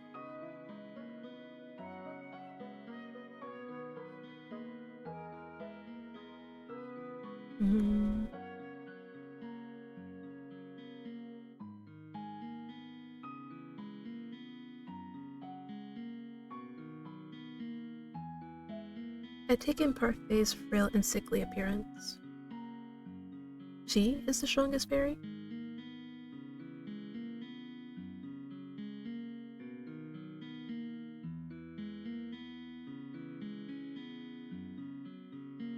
What does a bearer do?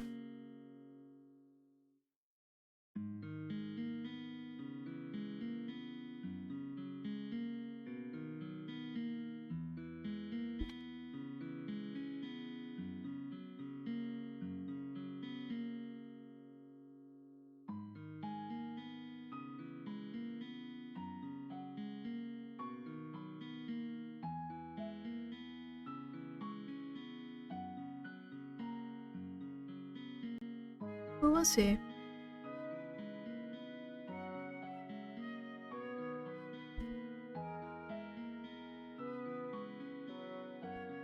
How could a single person have so much power?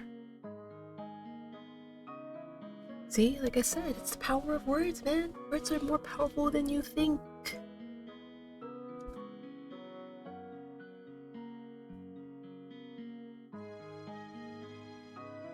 And didn't the witches fight back?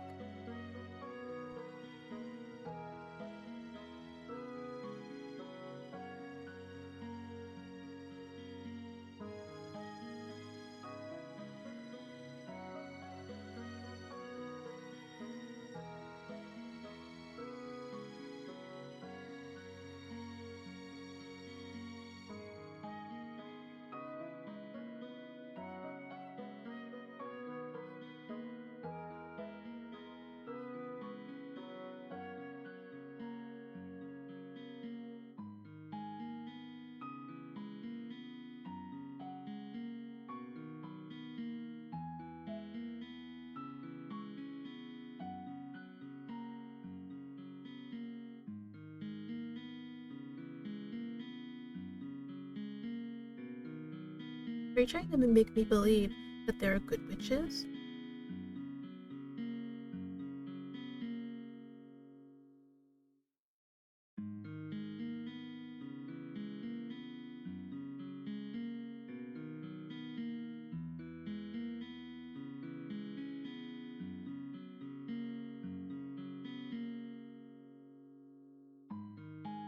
And yet it wasn't a fairy that cursed me.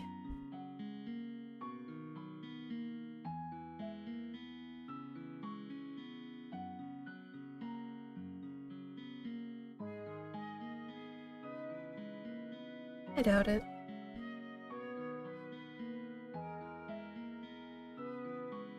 Which is?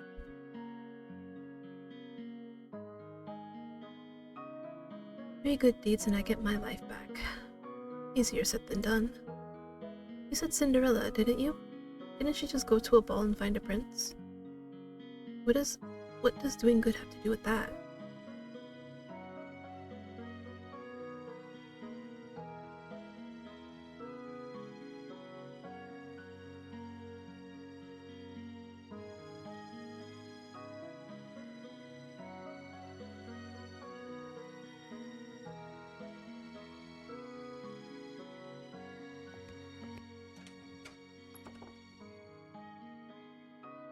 I cannot believe this.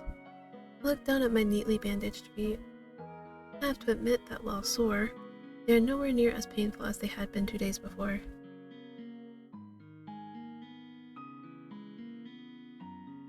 Why would she even care? I was the reason she lost her job at the palace. Oh, she probably doesn't remember me as the princess. But still, she has no reason to do such things for me. I ignore the salve for the time being and gingerly stand up, testing my feet for pain. The injury is definitely healing. I slowly walk over to the table and change into the clothes that have been left there. The dress is nowhere near as luxurious as the ones that I wear in the palace, but still, it is far improved from my rags. All my life I've never had to lift a finger. And now, I will not let them see how much they have rattled me. I refuse to break. Just watch me. I will free myself from this curse.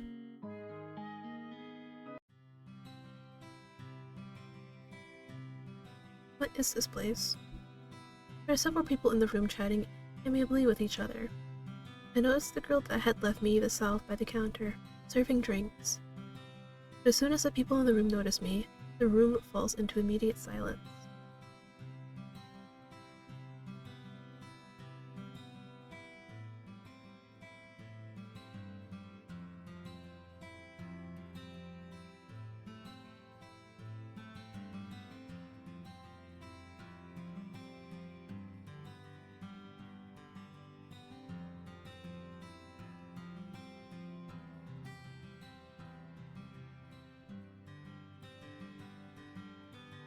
Not me feeling like I'm hearing things.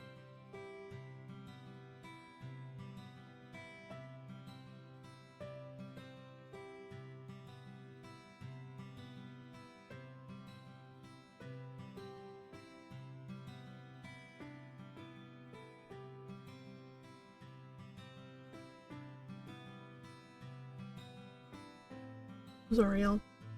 I'm munching again. Okay, why do I feel like I hear a cat? Because I do, never mind. 1 second.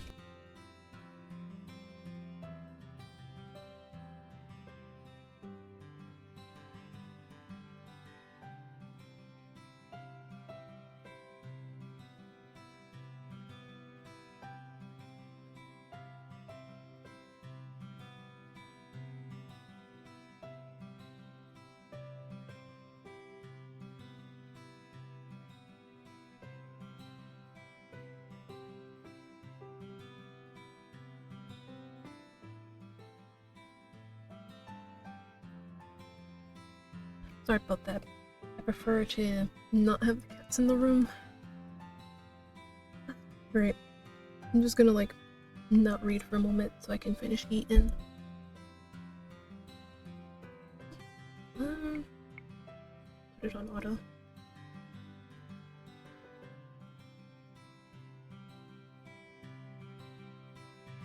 One of us now, girl.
Oh, okay. Oh, I'm done now. Back to reading.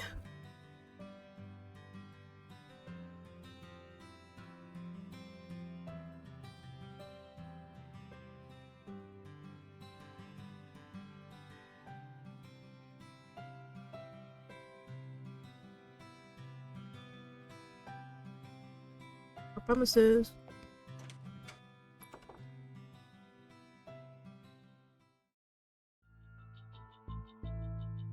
Oof. Instant Parfait and Delora leave the room. The temperature drops several degrees. Now that I am alone, I feel the cold stares return. Disgust. Contempt. As if I am the reason they are cursed and have to take refuge in the march in the first place. Like friends, all I've ever had are my dolls. I've never needed friends. I will break this curse on my own. I was told it was rude to stare. One man suddenly stands up, the anger apparent on his face. His hands clench and unclench into fists as he glares at me pointedly. Jurian and Garland place themselves in front of me, shielding me from the man.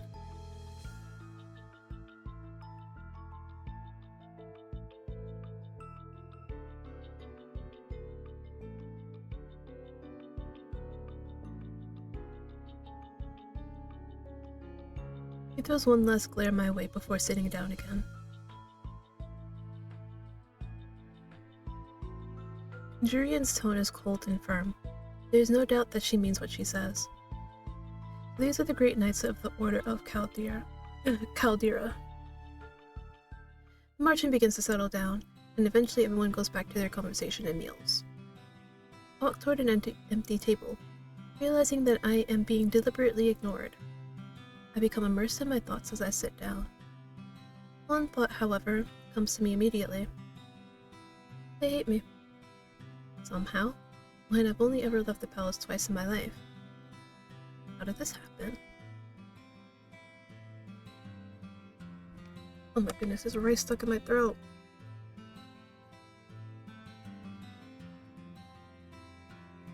The only people who treated me with any respect were Anise, Jurian, and Garland. Is it because they cannot remember who I am? Maybe being in the march-in is not such a good idea. I doubt anyone here wants to help me break my curse. They'd probably rather see me suffer under its weight. 3 good deeds. How am I supposed to complete 3 when I do not know if I can even accomplish one?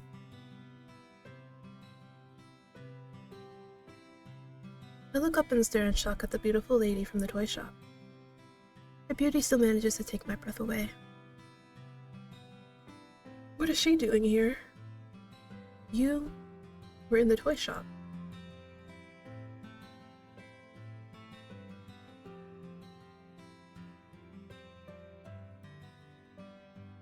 Your name is Karma.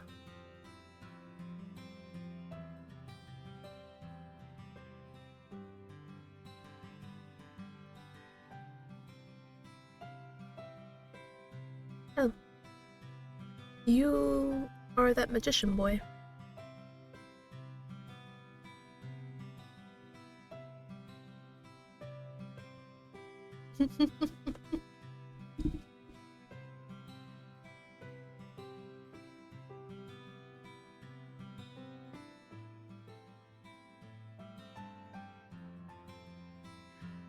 Well, same difference. Neverland Curse, Peter Pan.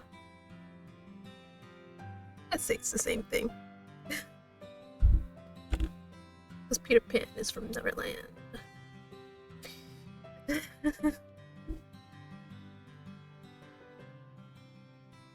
Does everyone share what their curse is?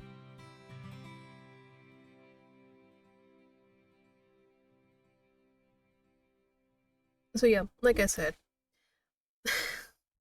this was literally like a star. There's literally gonna be no way you figure out it's like the Neverland Peter Pan kind of curse.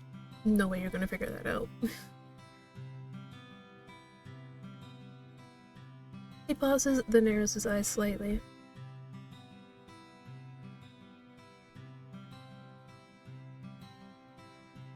The smell. Bleh. He eyes Karma briefly, cocking an eyebrow. Nope, no. The smile never leaves Karma's face. Has anyone managed to break their curse? A few. It's not very reassuring. I cannot particularly say that reassures me either.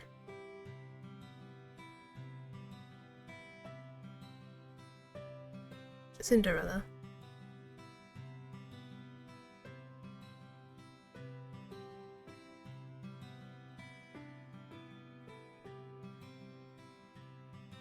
That's one way of putting it.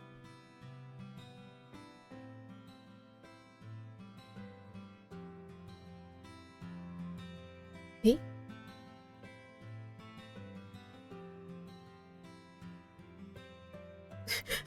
It's just me. Parfait's voice takes me by surprise. I hadn't even noticed her entering the room again.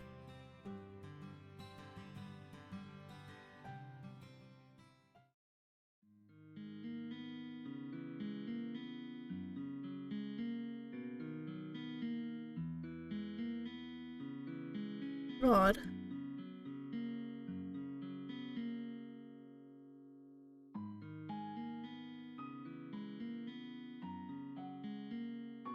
Sebi?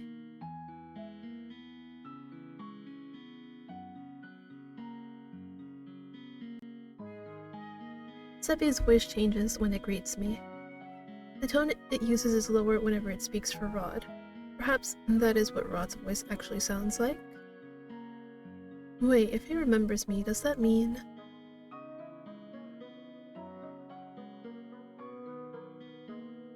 What?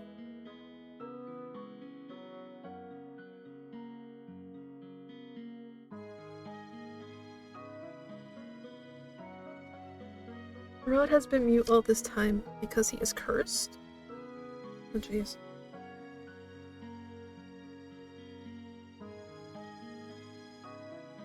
Does everyone else know? Even the king? So I'm the only one you never told.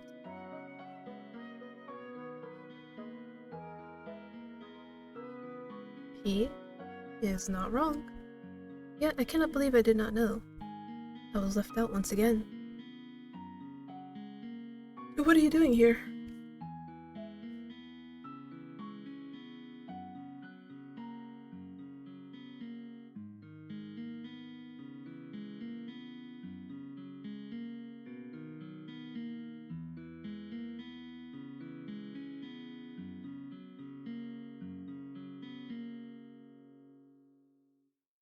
It's been days since I was cursed. I wonder, how are things in the palace? Happier?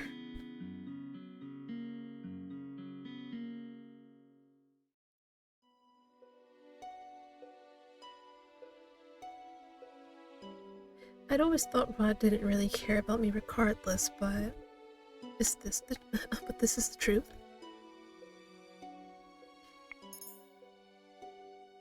So that's how you truly feel.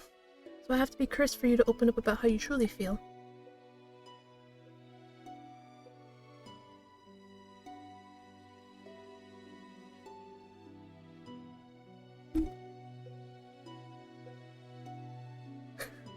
No, I'm sorry. It's just, I'm just thinking, like, imagine somebody sitting there and saying, yeah, I'm glad you're not here anymore.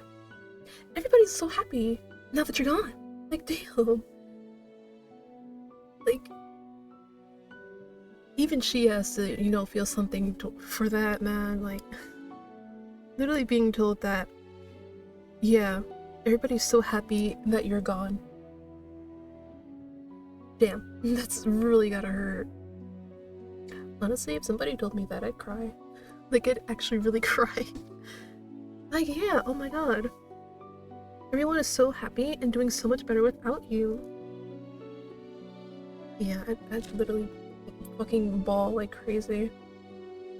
Like, damn, this whole time, all of you hated me and just wanted me dead and gone. Well, maybe not dead and gone, but definitely gone. And you won't even miss me. Damn. Damn.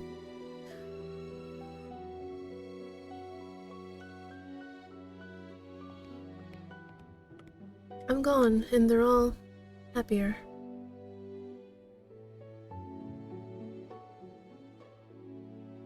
I mean, Parfait, he made it pretty clear that they are happy without her. Parfait, I'm pretty sure. I'm pretty sure that's it. Even the king. What did I expect? Why did you bring me here? People on the march and they...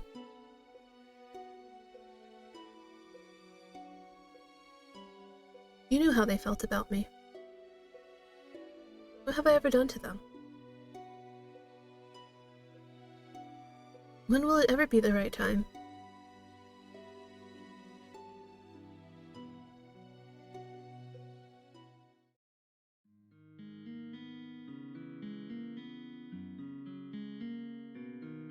You know what? Maybe I don't want to break my curse anymore. Maybe I'll just stay as I am, since everybody seems to be happier without me.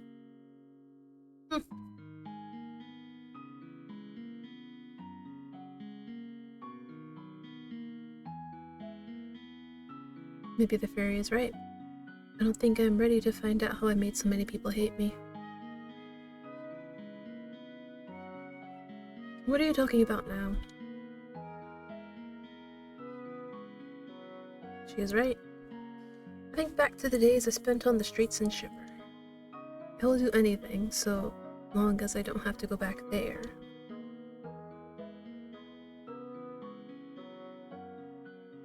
I'd almost forgotten what hope felt like. I celebrated too soon. What?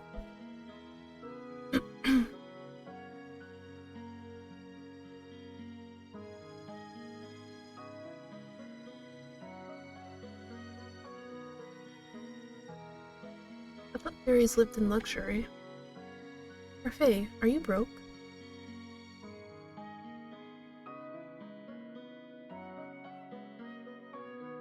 And yet you still take people in.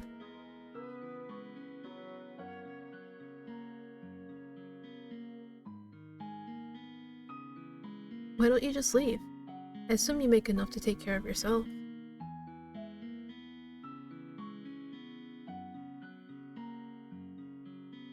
How goodness works.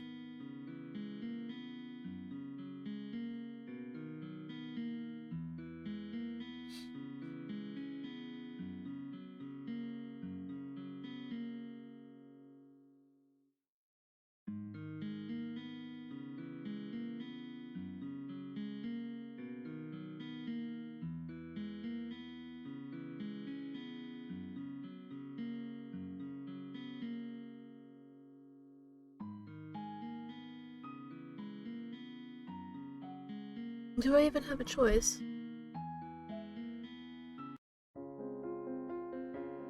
I toss and turn in bed, unable to fall asleep. The mattress is hard and the sheets are itchy. Nothing at all like the bed I had at the palace. What I would get from my old bed again, for any of the comforts of home. I miss my dolls.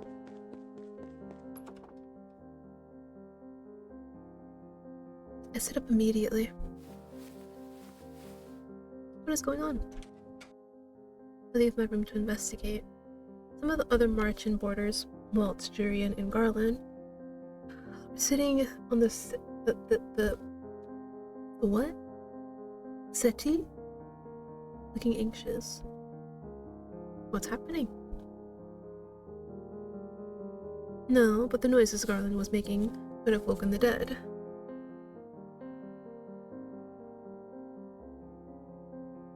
An injured man? Wait, what were you doing outside? It's almost 1 in the morning.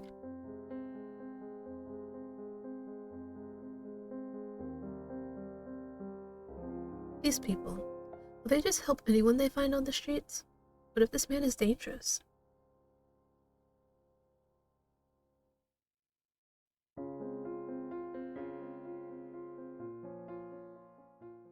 The next day, Parfait reveals that the man only suffered minor head injuries. She says that she expects him to wake soon. I look up the tray of food in my hands. My niece has asked me to bring it up to the stranger's room while she finishes the rest of her cooking. I would never have been asked to do this in the palace.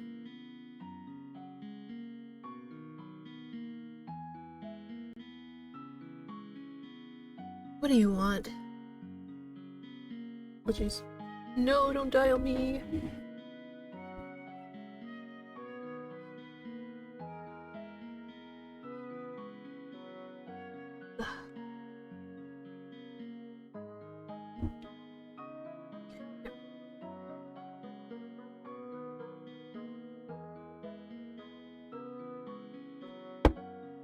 Sorry about the noise. If you're going, just bring this tray up yourself.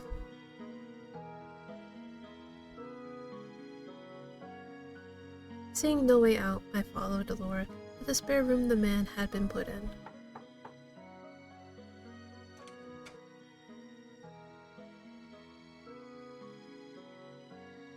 I thought the man would have been old, but to my surprise he looks young, probably his early 20s. He seems lost in reverie as he stares at a small notebook.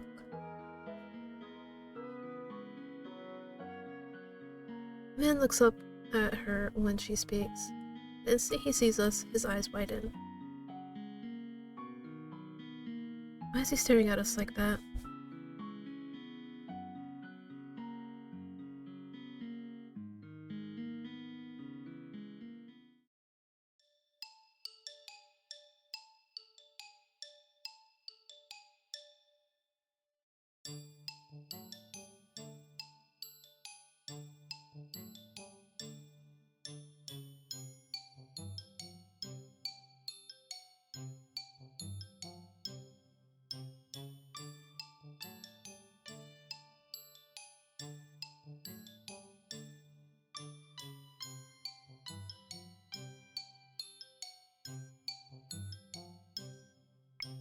I really would. I really would. I really want to throw the tray at him. But composure is key. If you want, you can have him.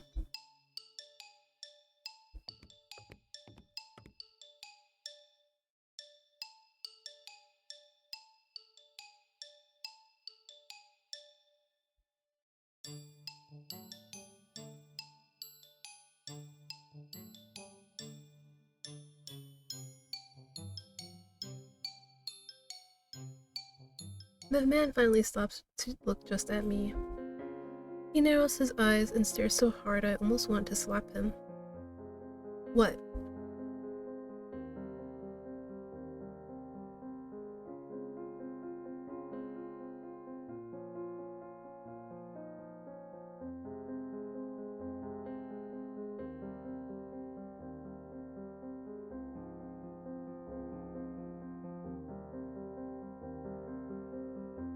The man looks down at the notebook in his hand.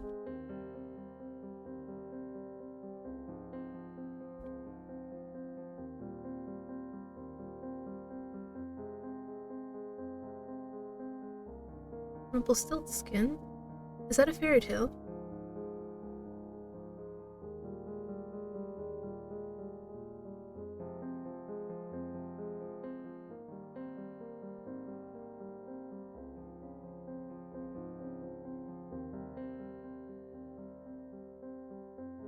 He shows us the notebook he's been holding on to since we entered the room.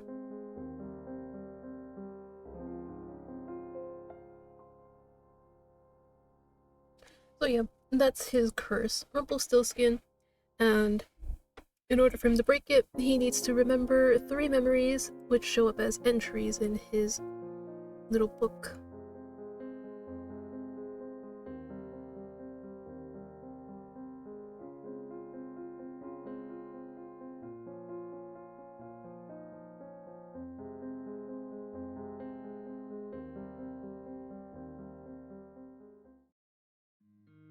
What is that fairy tale about? Delora does not do a good job of hiding her laughter. She snorts and I cross my arms, embarrassed. Mother burned the fairy tales in the palace before I got the chance to read all of them. You're right. I'll also read this, for those who don't know what the Rumpelstiltskin fairy tale is. Once upon a time, there was a girl that was said to be able to spin straw into gold. The king found her and locked her up in a tower.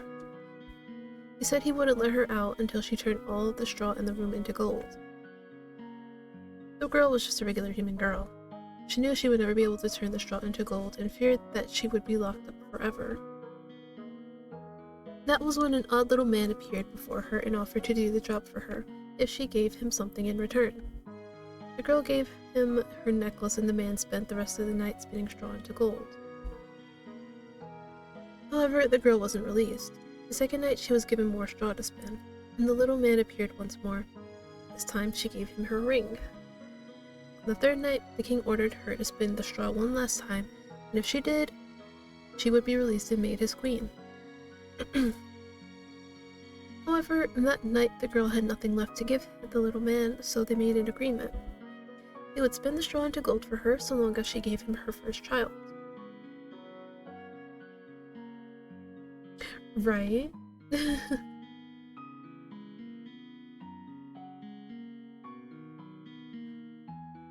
Years passed and the queen finally gave birth to her first child.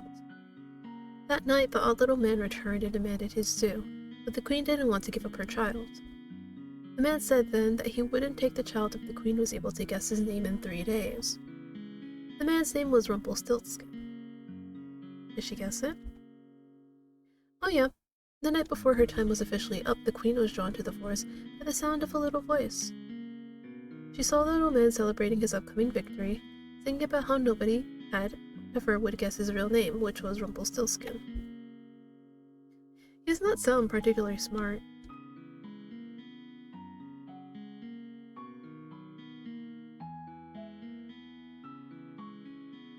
So yeah, that's essentially the story of Rumpelstiltskin.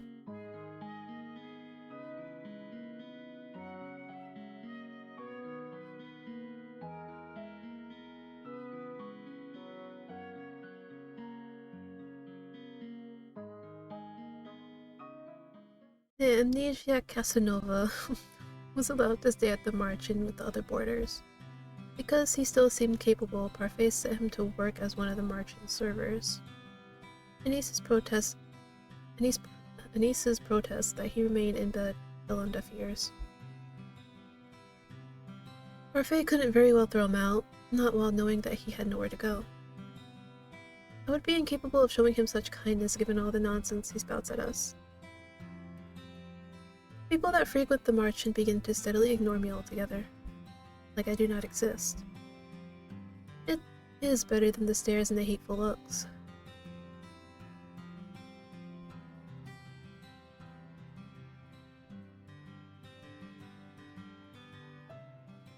Because that man couldn't remember his name, he fashioned one from his own curse. Rumpel. I think it suits him.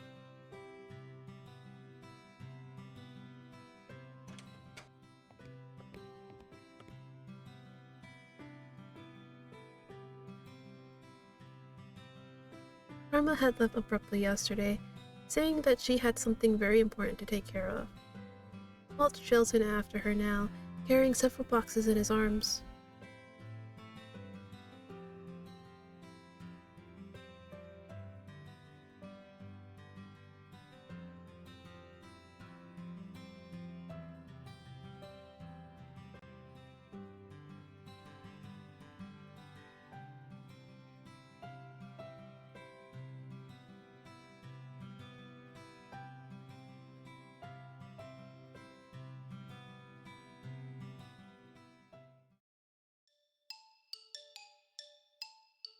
We were all surprised when Rumpel suddenly reaches out to grab Karma's hand.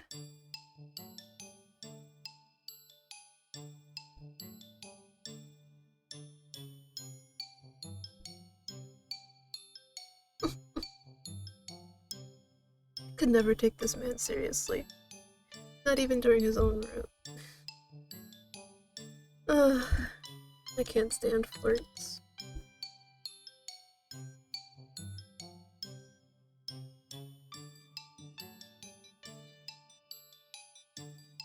I stare at Karma, waiting for her to flirt back.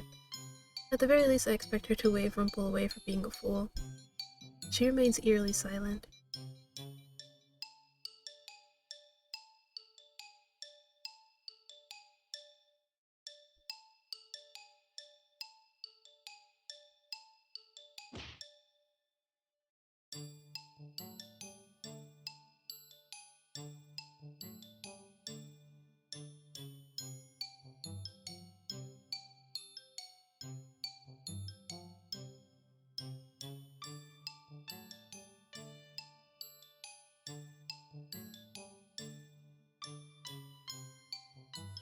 What is going on?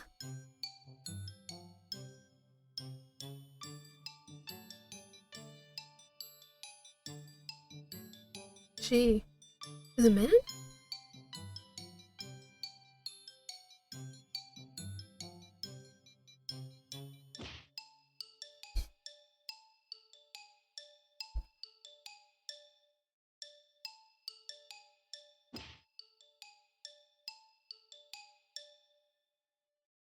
I never would have known, but why would he do this?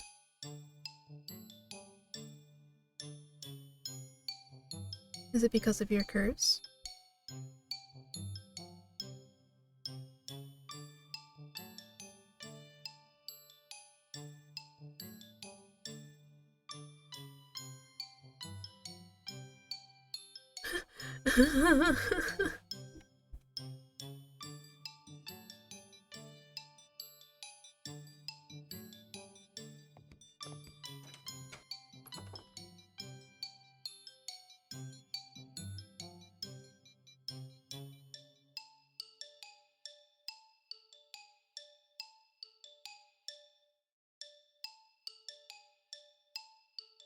I'm still in shock from what I learned earlier. Karma, a man.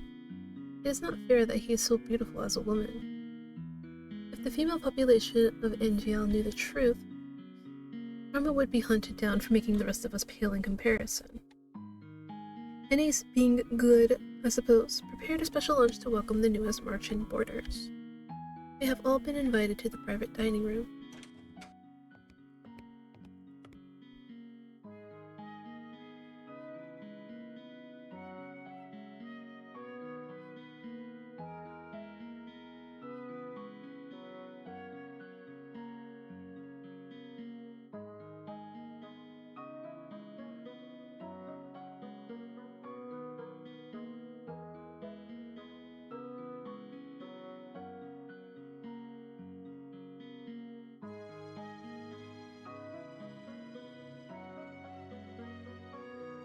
I sit silently in my chair.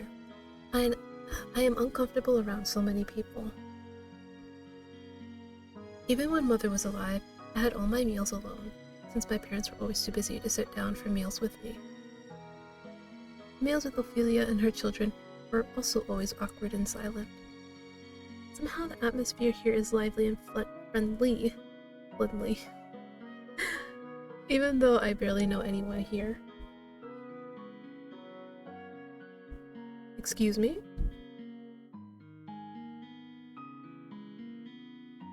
I'm just not used to eating with company, that's all.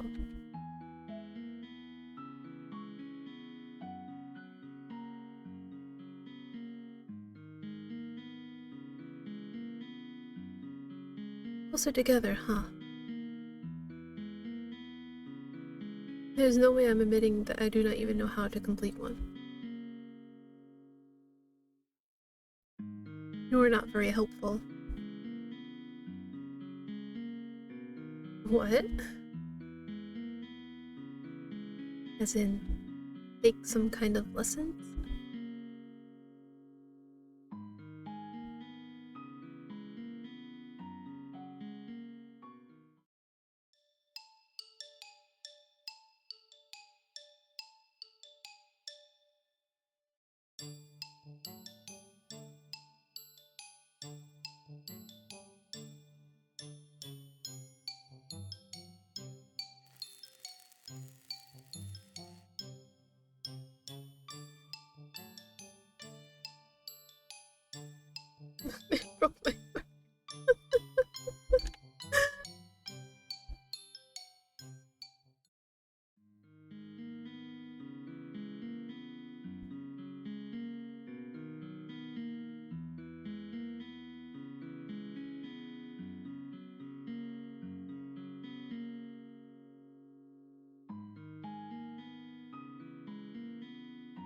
Why? Why are you all willing to help me?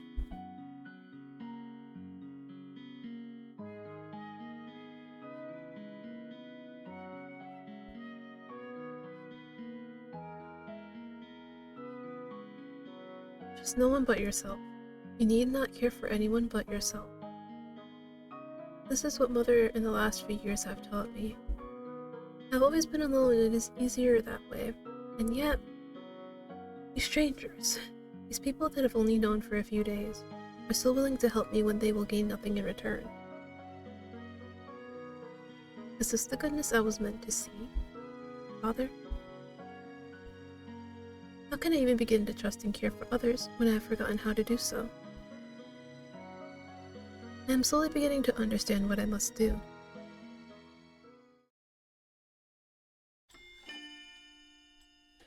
Oh, we made it to chapter 2. Dang it. My screen darkened. But thank you for the hydrate and the stretch. I'm trying to think. Do we want to do another chapter?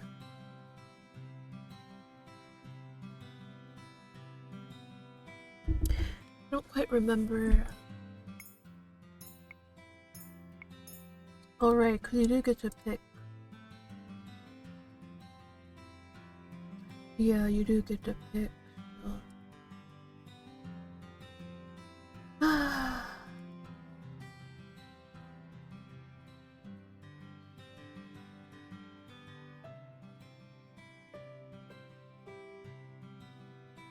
Maybe I should go for another chapter. Okay. Thank you for the stretch. Okay, I think I'll go for another chapter and then I'll end. I don't see why this is necessary.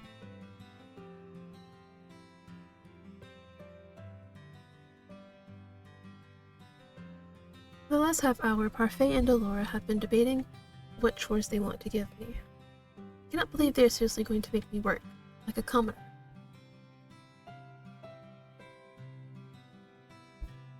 Being demoted to a homeless peasant is not my fault.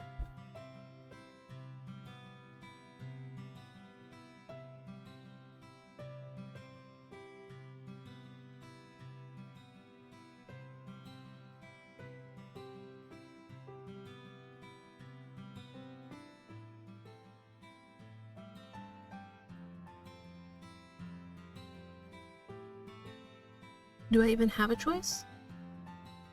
And then shut up!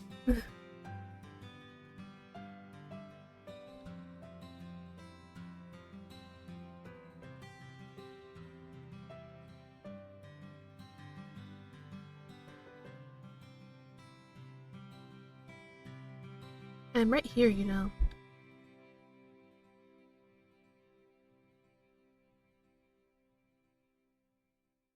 As a princess, I had servants who did everything for me. They cleaned my room, helped me dress. How am I expected to possess skills for things I have never done?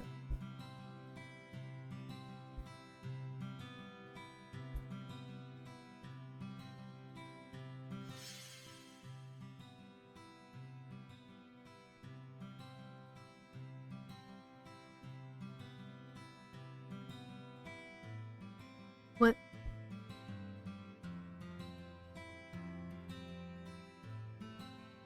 I refuse.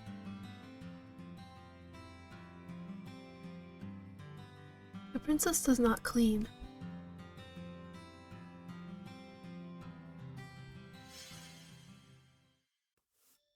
Suddenly the broom flies into my hands. I am pulled helplessly along as the thing begins to sweep the floors. I try to pull my hands away, but they may as well be glued to the broom. They do not budge. What have you done?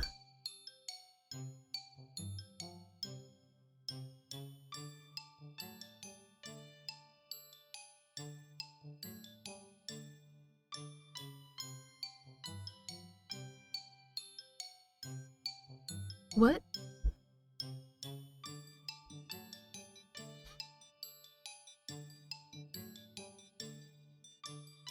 You are dreadful.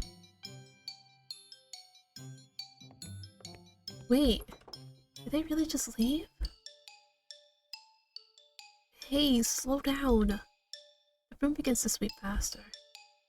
Despite my protest, I am still forced, like a puppet, to sweep the floors with grudging tenacity.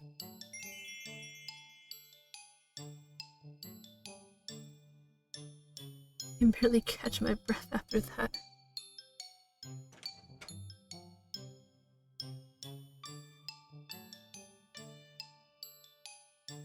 Do not even think about stepping into this room with your dirty shoes.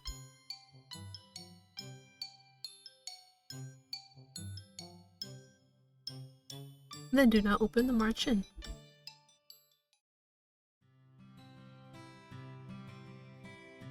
What would you know about that?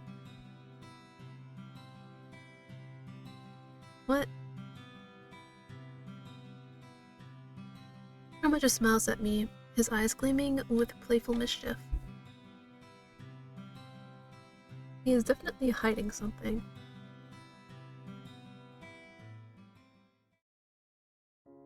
My hands are red and sore from all the sweeping I have done today. I remember the salve Anise offered me when I first woke up in my room. Surely that will help somewhat. I apply it to my hands and find, to my surprise, that it is very effective. Most of the redness quickly fades along with the pain. Is this what my life will be like? If I do not break the curse? Forced to work day in and day out? I cannot let things stay as they are. I must act. I lay down to rest. Tiredness falls upon me like a heavy, suffocating blanket. I close my eyes and feel myself shift into the darkness of sleep. Despite having slept for hours, I am still tired when I wake. I glance back at my hands and remember the salve's effectiveness. Whatever Anise gave me really works. I should ask her to make me more. I feel this is not the last time I will need it. I must act quickly. The sooner I break the curse, the better. The people offered to help me are all here. Since we are gonna go in order, in terms of plot-wise, the first on the list was Rod. So, that is who we are going to be doing. The boy with the mermaid curse.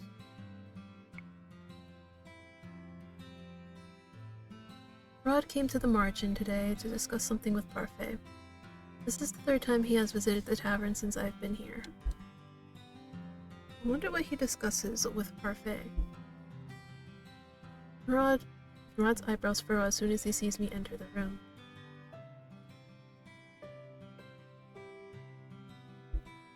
She probably already knows why I'm here.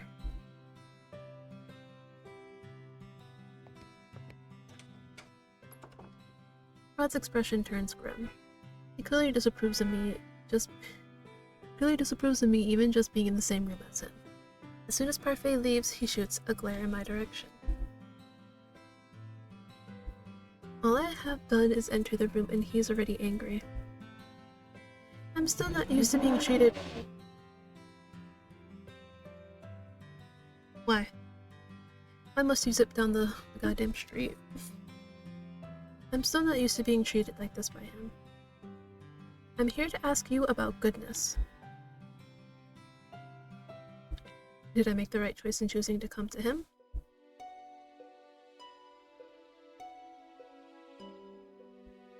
Pardon?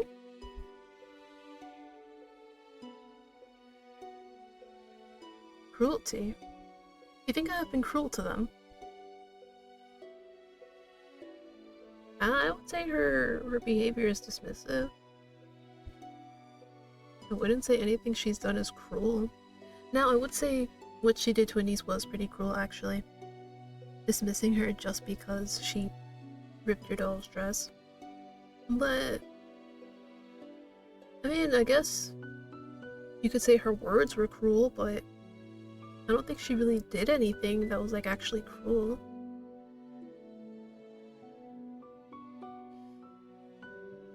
Now, I'm not sitting here trying to excuse her behavior. Obviously, you know, her words were very hurtful.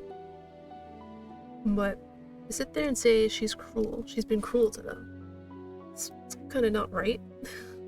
Her words, yes. Her actions, not really. But sure, let's go with that. Why am I suddenly the one at fault? Their coming to the palace made my life miserable. I'm the victim here, not them.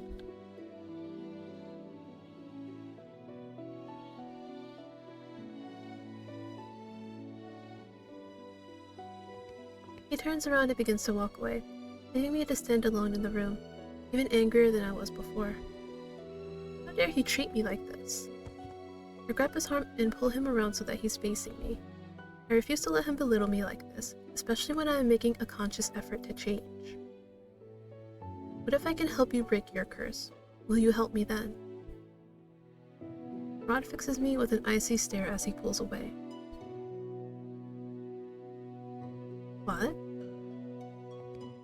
Rod shoots me one last glare before he leaves the margin, leaving me to stand there confused. If he does not intend to break his curse, then why is he even here?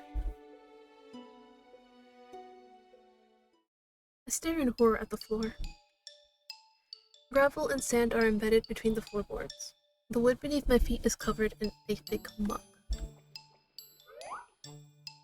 The broom. Oh no. Stop!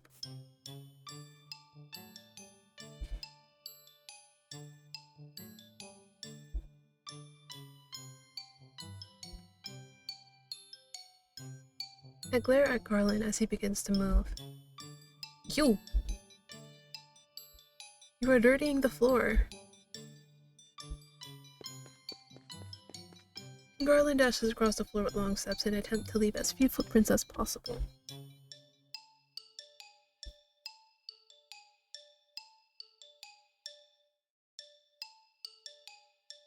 I need water. You are the worst. It is doing nothing but making my life miserable.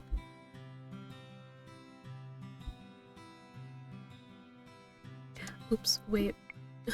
That was my bed. I look up at the witch that has just entered. She is a regular at the margin, and according to Parfait and Delora, a good witch. She orders the tea from here time to time. She has mud under her shoes.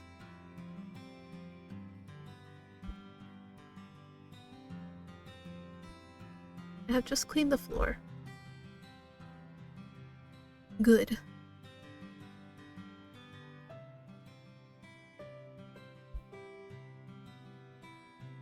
The witch hurriedly cleans up the track she had made coming in before going to speak with Parfait. Even though Parfait says that Delora and this witch is good, I do not trust her judgment. Especially not when she considers Delora, who ruined my life, a good person. Put the broom back in its resting place before double-checking my work. Now that I am done, I can continue to work on breaking my curse. Who should I ask for help today? Still? Oh jeez. I forgot his is not easy.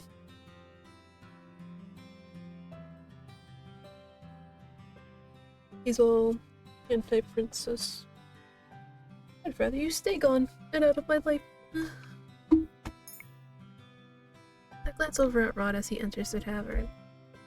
That was almost perfect timing. He told me that he does not intend to break his curse, yet here he is again. Rod must sense my eyes on him because the minute he walks in, he turns to look at me. His expression is as cold and unmoving as always. He pointedly leaves the tavern area and enters the reception. I follow after him. What can I do to make you stop hating me? You said that whatever I had done to you or your family was bad. So if I reverse that, I might get a good deed. I would not be asking you if I did. Rod closes his eyes and rubs the back of his neck. He looks thoughtful but also irritated. I intend to break my curse as soon as possible, and I will do whatever it takes. And it seems to me that the easiest way to achieve a good deed is to fix the supposedly bad things I have already done. So, are you going to help me or not?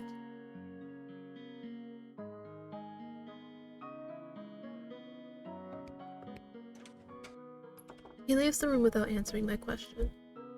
I ball my hands into fists, And he calls me the cruel one? A month has passed and I have yet to complete even one good deed. Not for any lack of trying, though. I've been asking around for advice on how to be a good person and received various answers.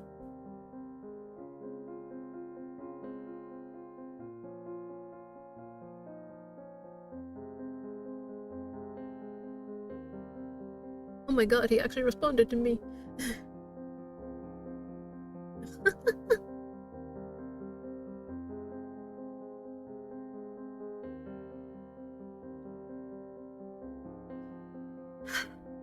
Must I be all of those things in order to be good?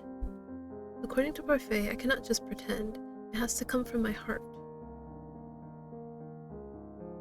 I place my hand on my chest and consider the steady pulse of my heartbeat. That will not be easy. I close my eyes, thinking of all the possible ways I might be able to break my curse, but in the end, my mind is blank.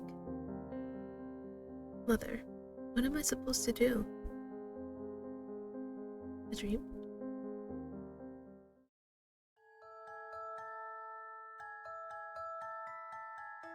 Yes, Mother.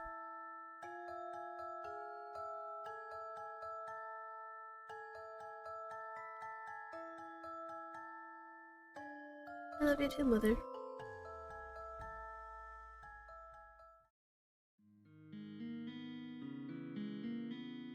I'm the only one having a difficult time.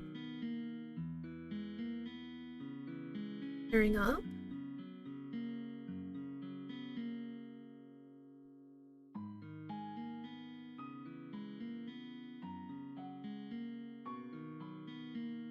She has a point. People may not glare at me anymore, but it does not escape me that I'm still disliked.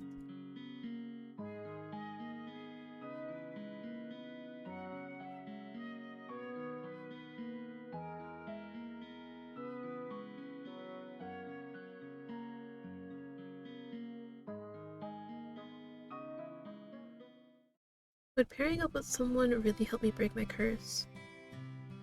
What if they end up being an annoyance instead? But yeah, the closer we get to that little icky thingy.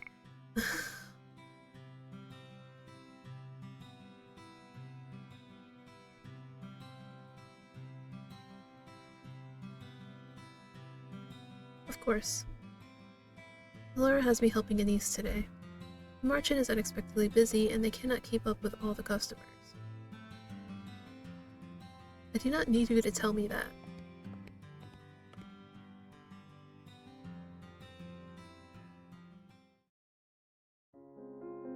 I stretch out on my bed.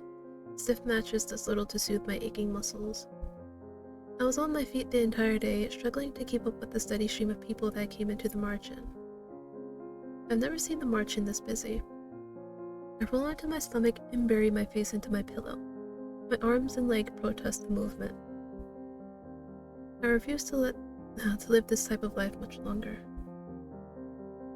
I need to break this curse as soon as possible.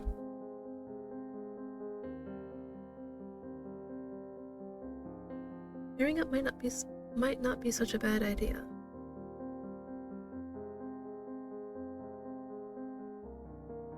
And here we are! Choice selection. Alright, so I'll do that there. No, not the menu, not the menu. Not the menu, stop! Alright, so route selection. Now, some games, they don't let you just select the route that you want. Yeah, like, I would say a lot of them don't. Well, not a lot of them, but, a good amount of them don't. I know another one that does that is Amnesia Memories. Cause like it's after like you finish whatever it is, prologue chapter 1, however many chapters, you can literally pick out of the 4 worlds, whichever one you want to go to. But basically like the standard kind of visual novel, it's more like the choices that you make affect whose route you get. It's pretty much the standard. So I do like both, you know. Neither is better than the other.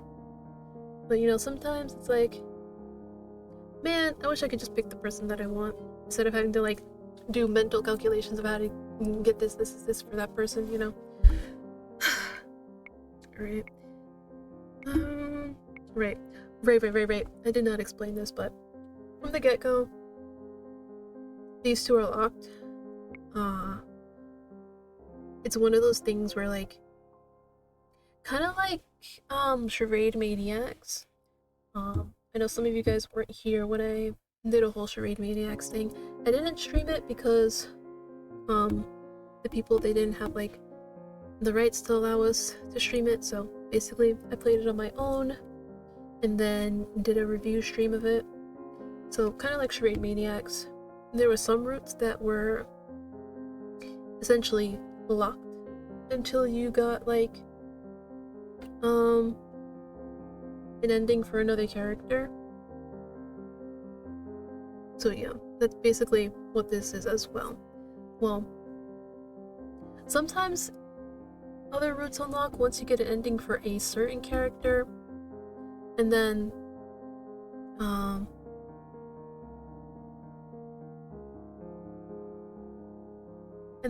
with this one and some other ones, all you have to do is like complete a few other routes for them to unlock. So it doesn't have to be anybody specific, it just has to be at least, you know, 2 or 3 of the other people. And then sometimes it gets even more specific where like it could be that, you know, 2 or 3, but you also have to get the good endings in order for it to unlock. Like I think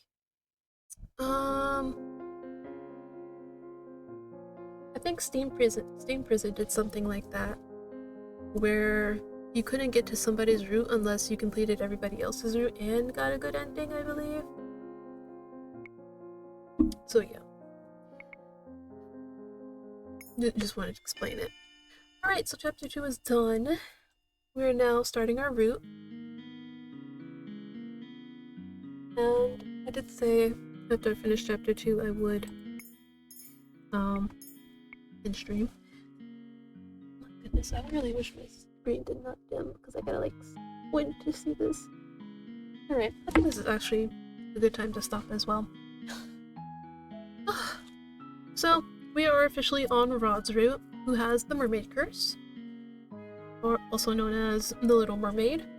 But again, we're not talking about Disney, where, you know, everybody gets their happy ending. We're talking about, you know, the actual story, the dark one, where she ends up turning into sea foam. And part of his curse is that he lost his voice.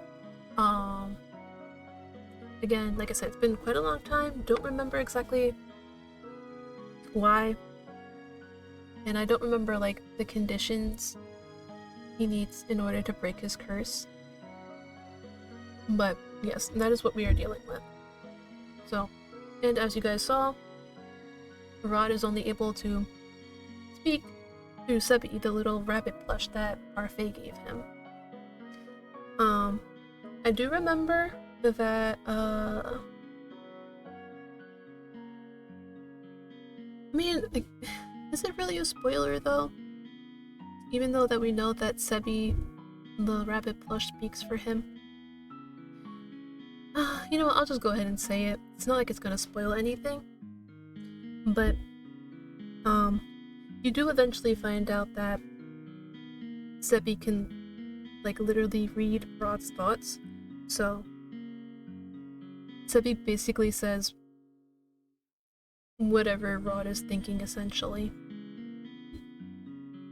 So do keep that in mind as we go through his route. I think there are 5 chapters for this.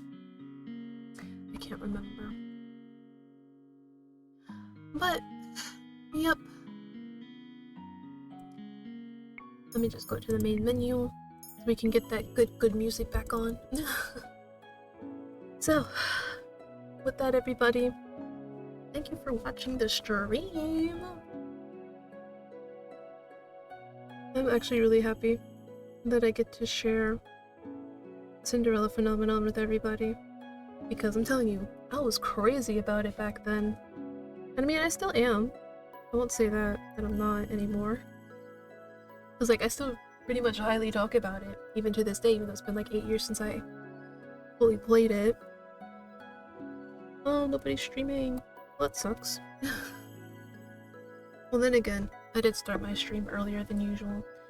So, we're on Rod! Great. Was there anything else I wanted to say? I will probably do... I don't know. Will I do everybody's route for Cinderella Phenomenon? You know what? I think I will. Because, again, I am doing it in the order of, like, plot build-up. And the plot is really good. It is actually really good.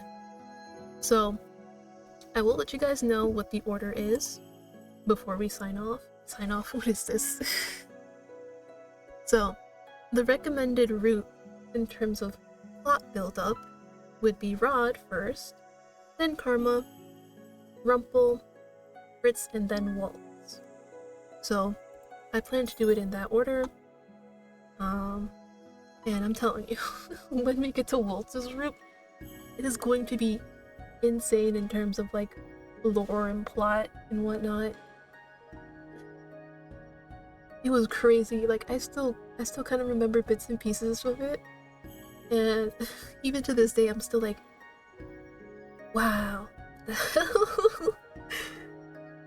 But yeah, and we still don't know. Well, technically, I do know what Karma's curse is, but you know what? I'm guessing since we now met him and everything, I will say what his curse is.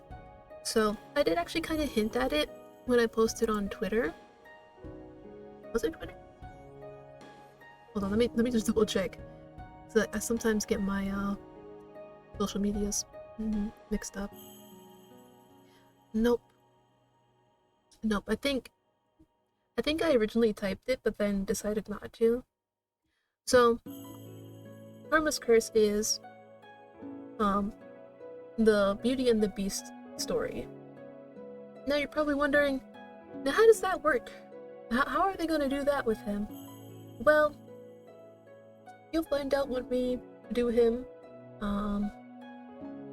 in like a few streams. I'm pretty sure Rods won't take that long. I say that, and then it's gonna be like 3 streams later and we're still on Rod. Actually it might take 3 streams if I go at the rate that I go at. So I think there's either 5 or 6 chapters. Because as you saw, there's a prologue, then there's chapter 1 where you basically get to meet everybody, chapter 2 where she's like, alright, I gotta do something, and where you get to pick who you want to try and, you know, partner up with. And then from chapter 3 onwards, it's their route. And I'm pretty sure they won't do any more than like 3 for that. But again, like I said, it's been like ages, so maybe I'm wrong and there's like 7 chapters.